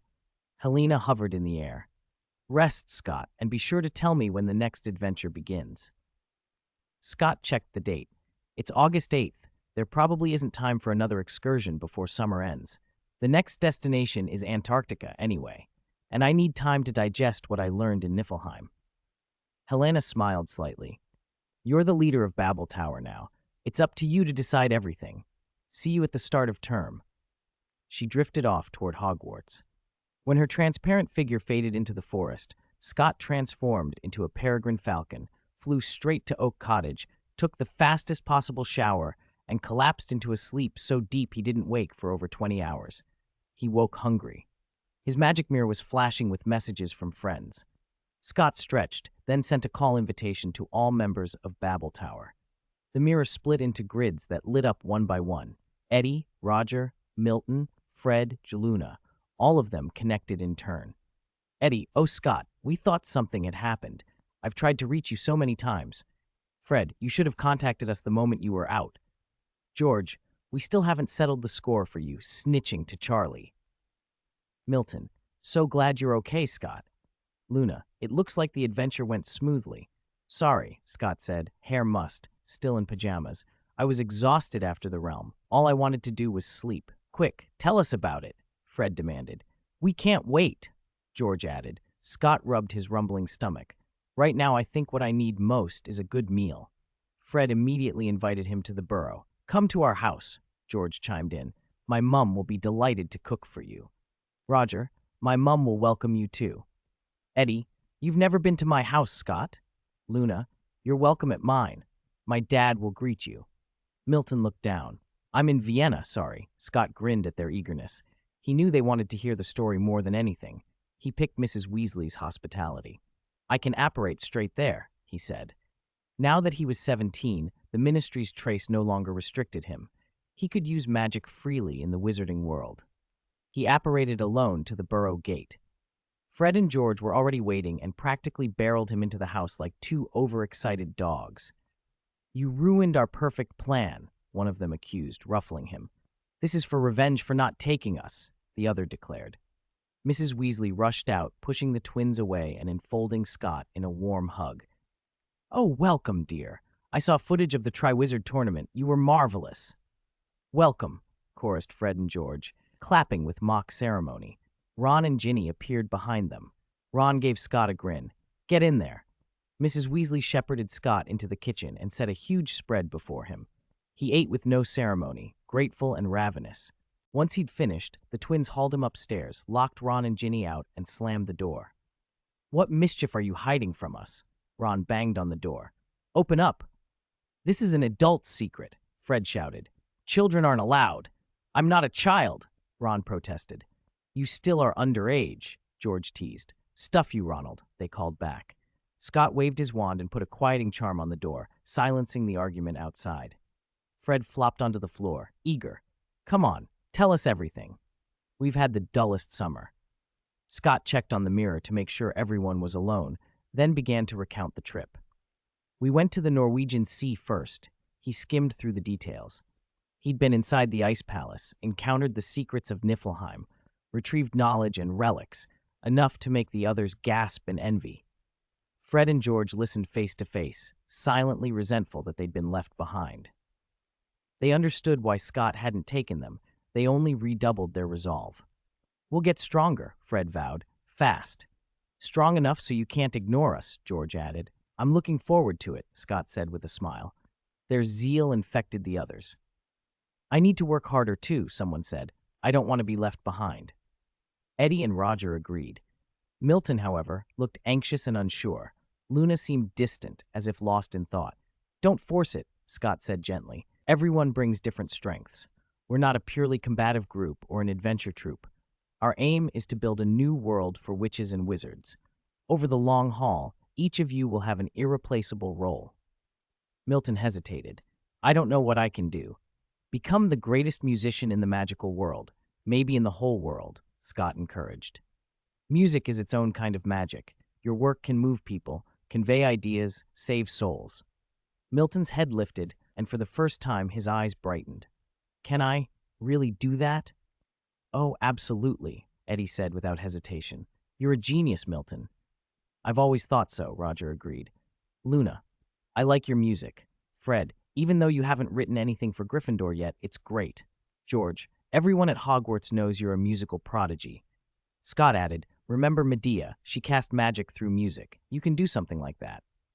Emboldened by their faith, Milton flushed and declared, at a volume that shocked even himself, I will work hard. They applauded. After more idle chatter, Scott ended the call. When the twins opened the door, Ron backed off a few steps, inspecting them with suspicion. Give up, Ronald, Fred said smugly as they passed. We're not telling you our secrets, George said. Scott, smiling, asked, finished your summer homework? Bloody hell, Ron cursed and ran back to his room. Later, the twins and Scott went to Weasel Mountain outside Ottery St. Catchpole so they could see what he'd learned. Scott refused to release Ymir, too conspicuous, but he demonstrated Yggdrasil and Gungnir.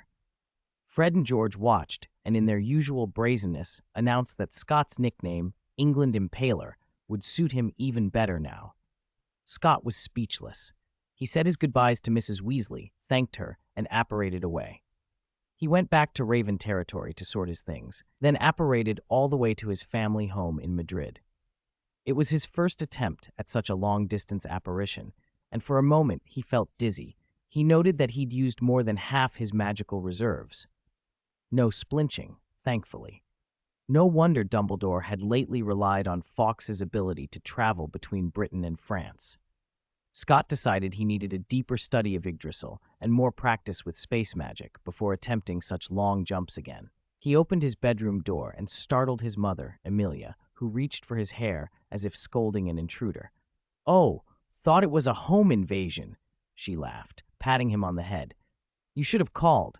I almost fetched my gun. Shouldn't the sensible thing be to avoid confrontation and surrender cash? Scott thought, amused. On the surface, he tried to be dutiful. Sorry, Mum, I wanted to surprise you.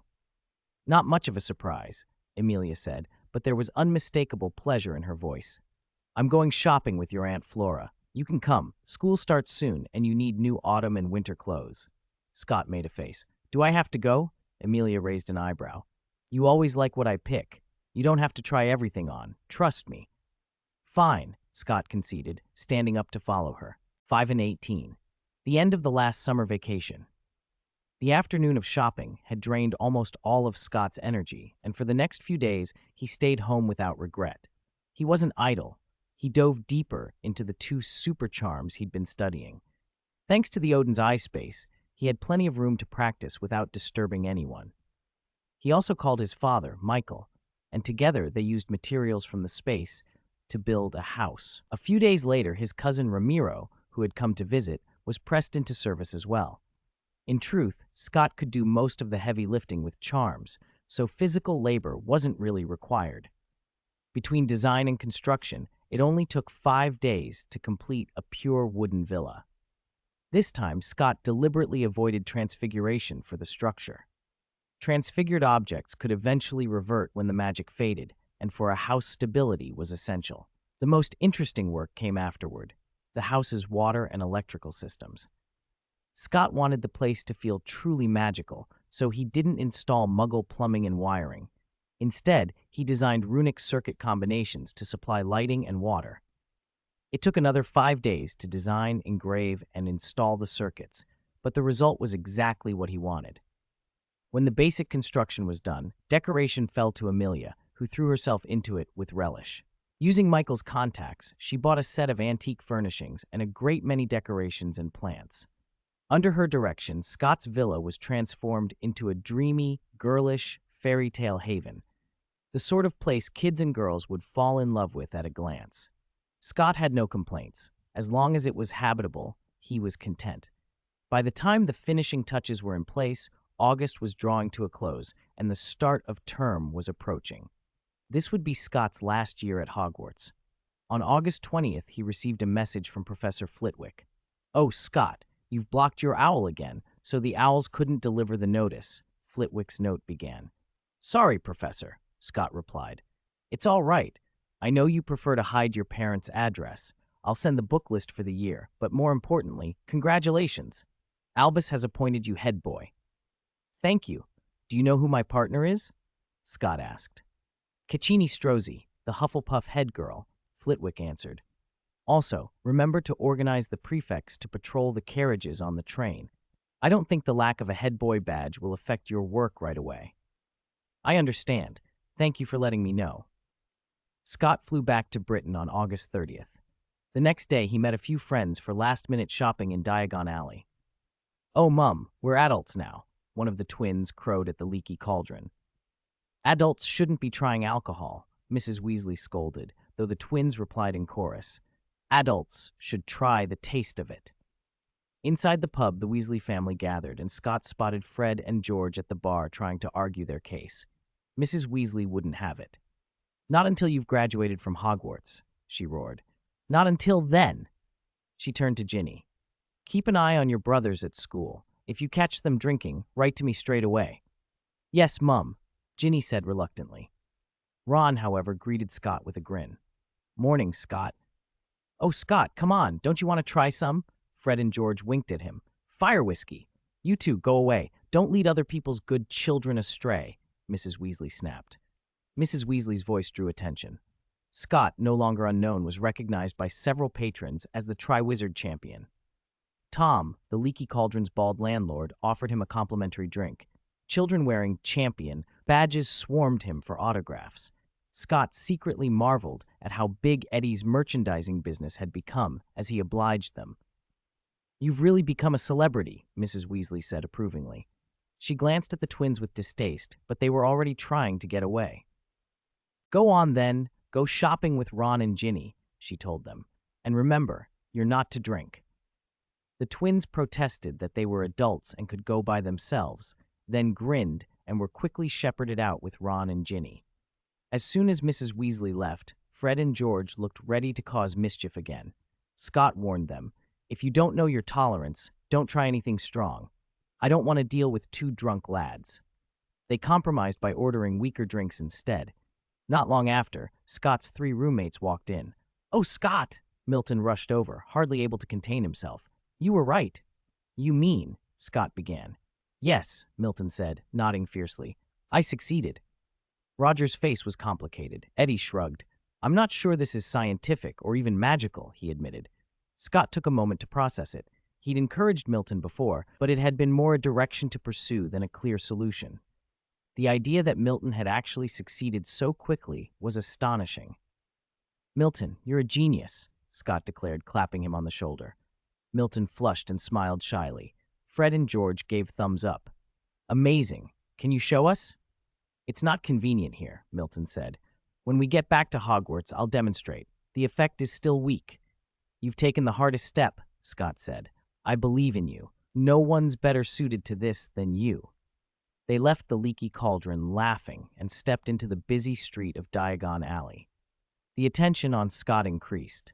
Unfamiliar wizards greeted him, children clamored for autographs, and his friends teased that he'd become an even bigger star than Lockhart.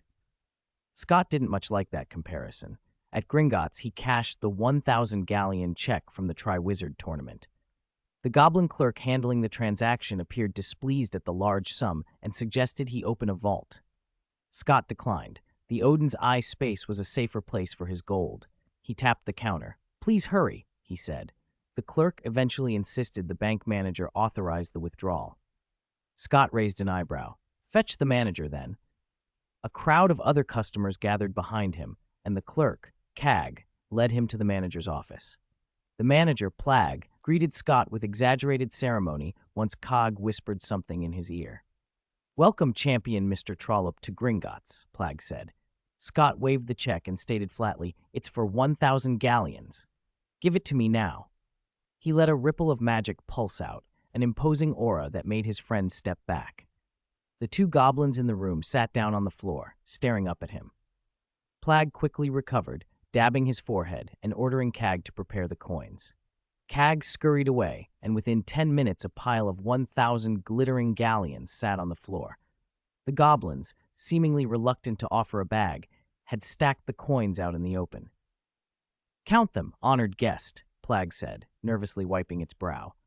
"No need," Scott said with a small smile. He tapped his wand, and a cascade of golden numbers danced in the air before settling every figure into a neat 1,000. Just a simple use of the arithmetic side of arithmancy. Plag blustered and then obliged.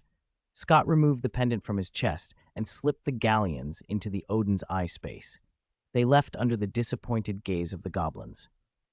"First stop, Flourish and Blots for books," Scott said, and they headed down the alley.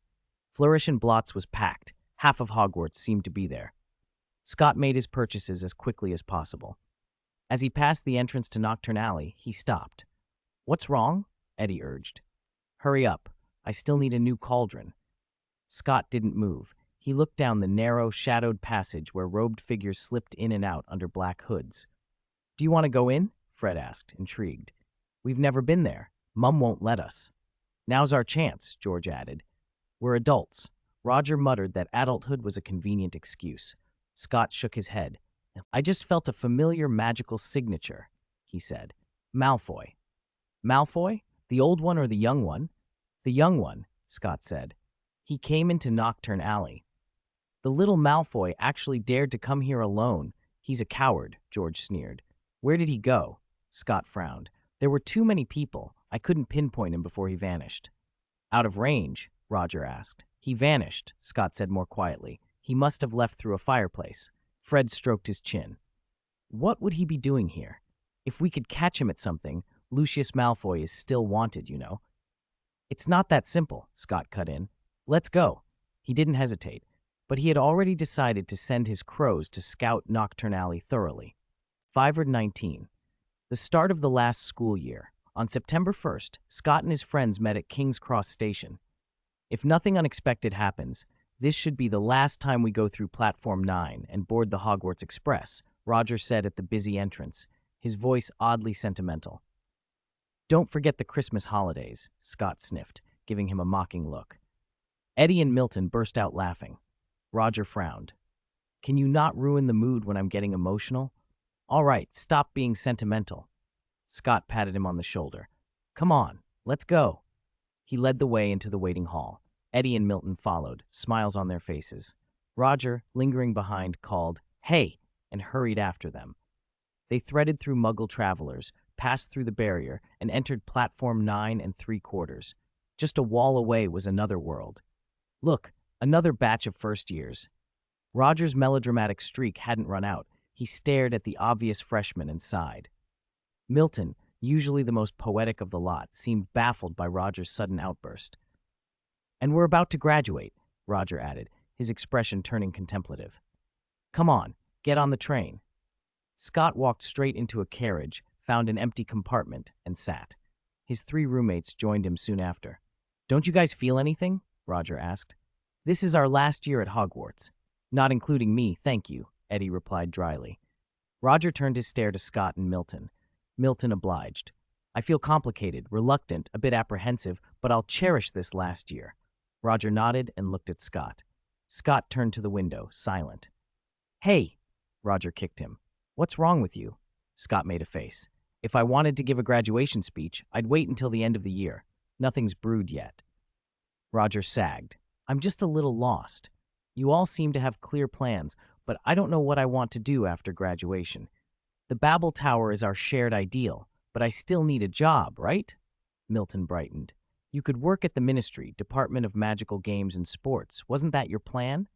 Roger's expression clouded. The Ministry? I don't know if it's wise now. Everyone knows you-know-who could attack there again. You could go abroad like Milton, Eddie suggested. I'm going to the Vienna Music Academy, Milton confirmed. You've still got a year to decide. Scott stood. Maybe you-know-who will be defeated before we graduate. With that, he left the compartment. I'm going to the prefect's carriage. Wait for me. Eddie rose. I'm coming too. They moved along the train toward the front. Passengers greeted Scott as they passed, and many new students stared at him with curious eyes. You're getting more and more popular, Eddie said proudly. Of course, I played a part in that. Scott looked at him. Eddie had cornered the publicity market after the Tri-Wizard tournament, selling merchandise, mobilizing channels and the Weasley twins to push the Magic Crystal player, and using Hogwarts as a springboard. After Scott won the tournament and they formed the Babel Tower, Eddie understood how important momentum was. Thanks to him, Scott had become a household name in the British wizarding world. Keep it up, Scott said. You'll be Minister of Propaganda for the Babel Tower. Eddie shot back. I'd rather be Minister of Finance. You can do both. Is it that casual? What do you think? Scott grinned. They were joking. The Babel Tower was still tiny and informal. Hierarchy wasn't on the agenda. They reached the prefect's carriage at the front. Scott opened the door and found his fellow prefect, Caccini, already inside. Her hair had grown a little over the summer, still a short, masculine cut, but not the buzz cut it had been. Good afternoon, Caccini, Scott said. Good afternoon, Scott. She looked up. It seems you're going to be head boy this year. That's right. Good, I'm relieved, she said, smiling. If it's you, our work will be much easier. Scott looked confused. Everyone saw you in the Tri-Wizard tournament, she said teasingly. Believe me, no student at Hogwarts would dare disobey you. Really? Scott felt a small surge of relief. It would save a lot of trouble. You have a lot of fans too, Scott. Especially younger students. Some practically idolize you, Caccini added. Scott glanced at Eddie, who winked, pleased with himself. The Minister of Propaganda had done his job well. Soon prefects arrived in rotation from the houses and years. Scott greeted familiar faces, Kayla, Cedric, Ron, and Hermione, who were now Gryffindor prefects, and copied a list from Caccini, memorizing names as she called them. They assigned patrols and tasks, then waited in the carriage so prefects would know where to find them in an emergency. With the routine settled, Scott and Caccini fell into conversation about Miss Grapeland, who had once invited Scott to join the Scholar Alliance. You know more about her than I do, Caccini said. You're both official members. Scott shook his head. I haven't kept in touch. I had the Book of Prometheus for a few days, but I basically haven't used it since. In truth, the Book of Prometheus only helped him become an animagus. The teaching resources were extraordinary, but Scott had had so many fortunate encounters and free knowledge that he could barely finish what he already had. He wasn't about to spend credits on more. Caccini was surprised. She had assumed Scott's rapid growth came from the book. He denied it. If he'd relied solely on the book, he wouldn't have improved so quickly. Others, like Miss Grapeland, had risked dangerous things, ambushing centaurs in the Forbidden Forest, Caccini recalled, to earn credits. It wasn't the Book of Prometheus, Scott said. It was a string of lucky breaks. He didn't elaborate. Caccini, knowing when to drop a subject, switched topics to Miss Grapeland. I haven't seen Stephanie in a long time. Wilhelmina said she went to America to research thunderbirds. Scott didn't press. Perhaps because Mr. Bird had been imprisoned, Stephanie Grapplen, who had once impersonated Wilhelmina Groppeland, had used the opportunity to escape. They stopped idle chat and focused on work, drafting plans for the year. standards and procedures for routine incidents, and contingency plans for the unthinkable, specifically if Lord Voldemort attacks Hogwarts again. As head students, they would have to lead and keep students safe. Planning in advance was the only way to avoid chaos. The afternoon passed, and the train pulled into Hogsmeade Station without incident. Scott and Caccini exchanged relieved looks. No accidents had occurred. They reunited with their roommates and rode carriages to Hogwarts Castle. The Great Hall was bright and full. The start-of-term feast, food laid out in dazzling displays, old students calling to friends, nervous new students clustered together after the sorting.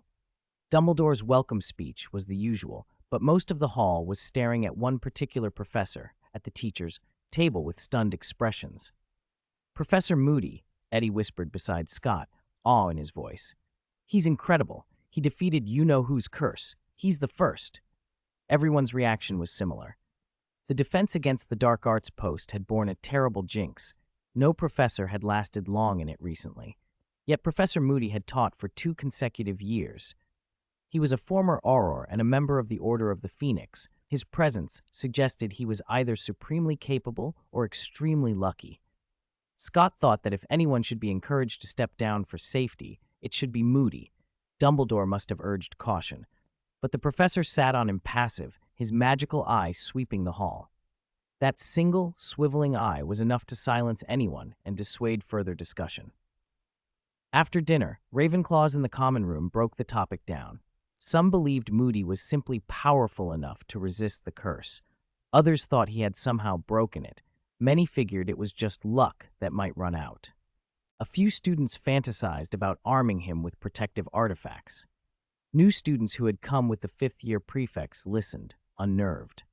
Scott and his friends didn't join the speculation.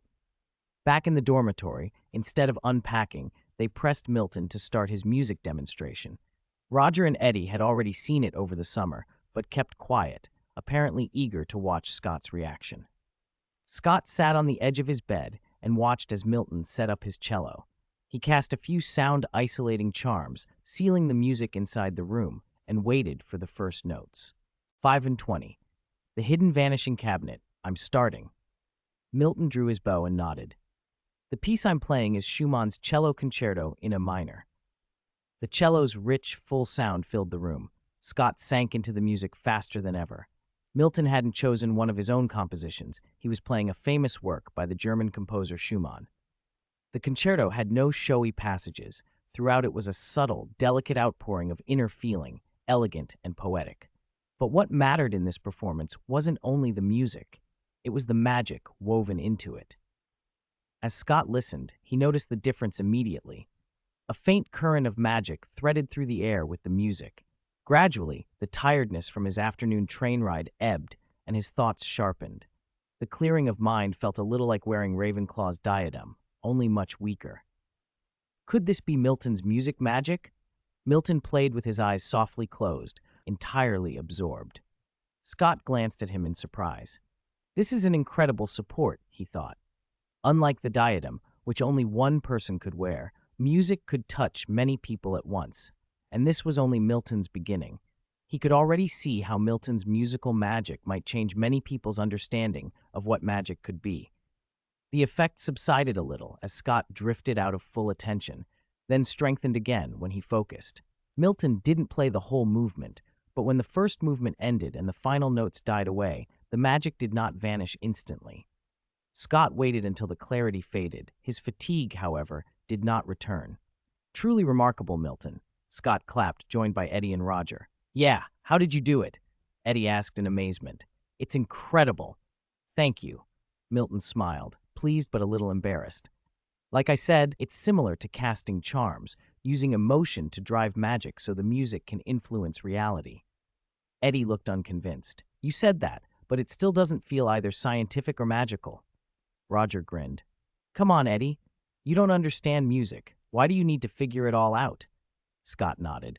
We just need to know Milton's a real genius. That's enough. Thank you for the encouragement. Milton's smile brightened. But my musical magic still needs improvement. It's too weak right now. This is already great, Roger protested.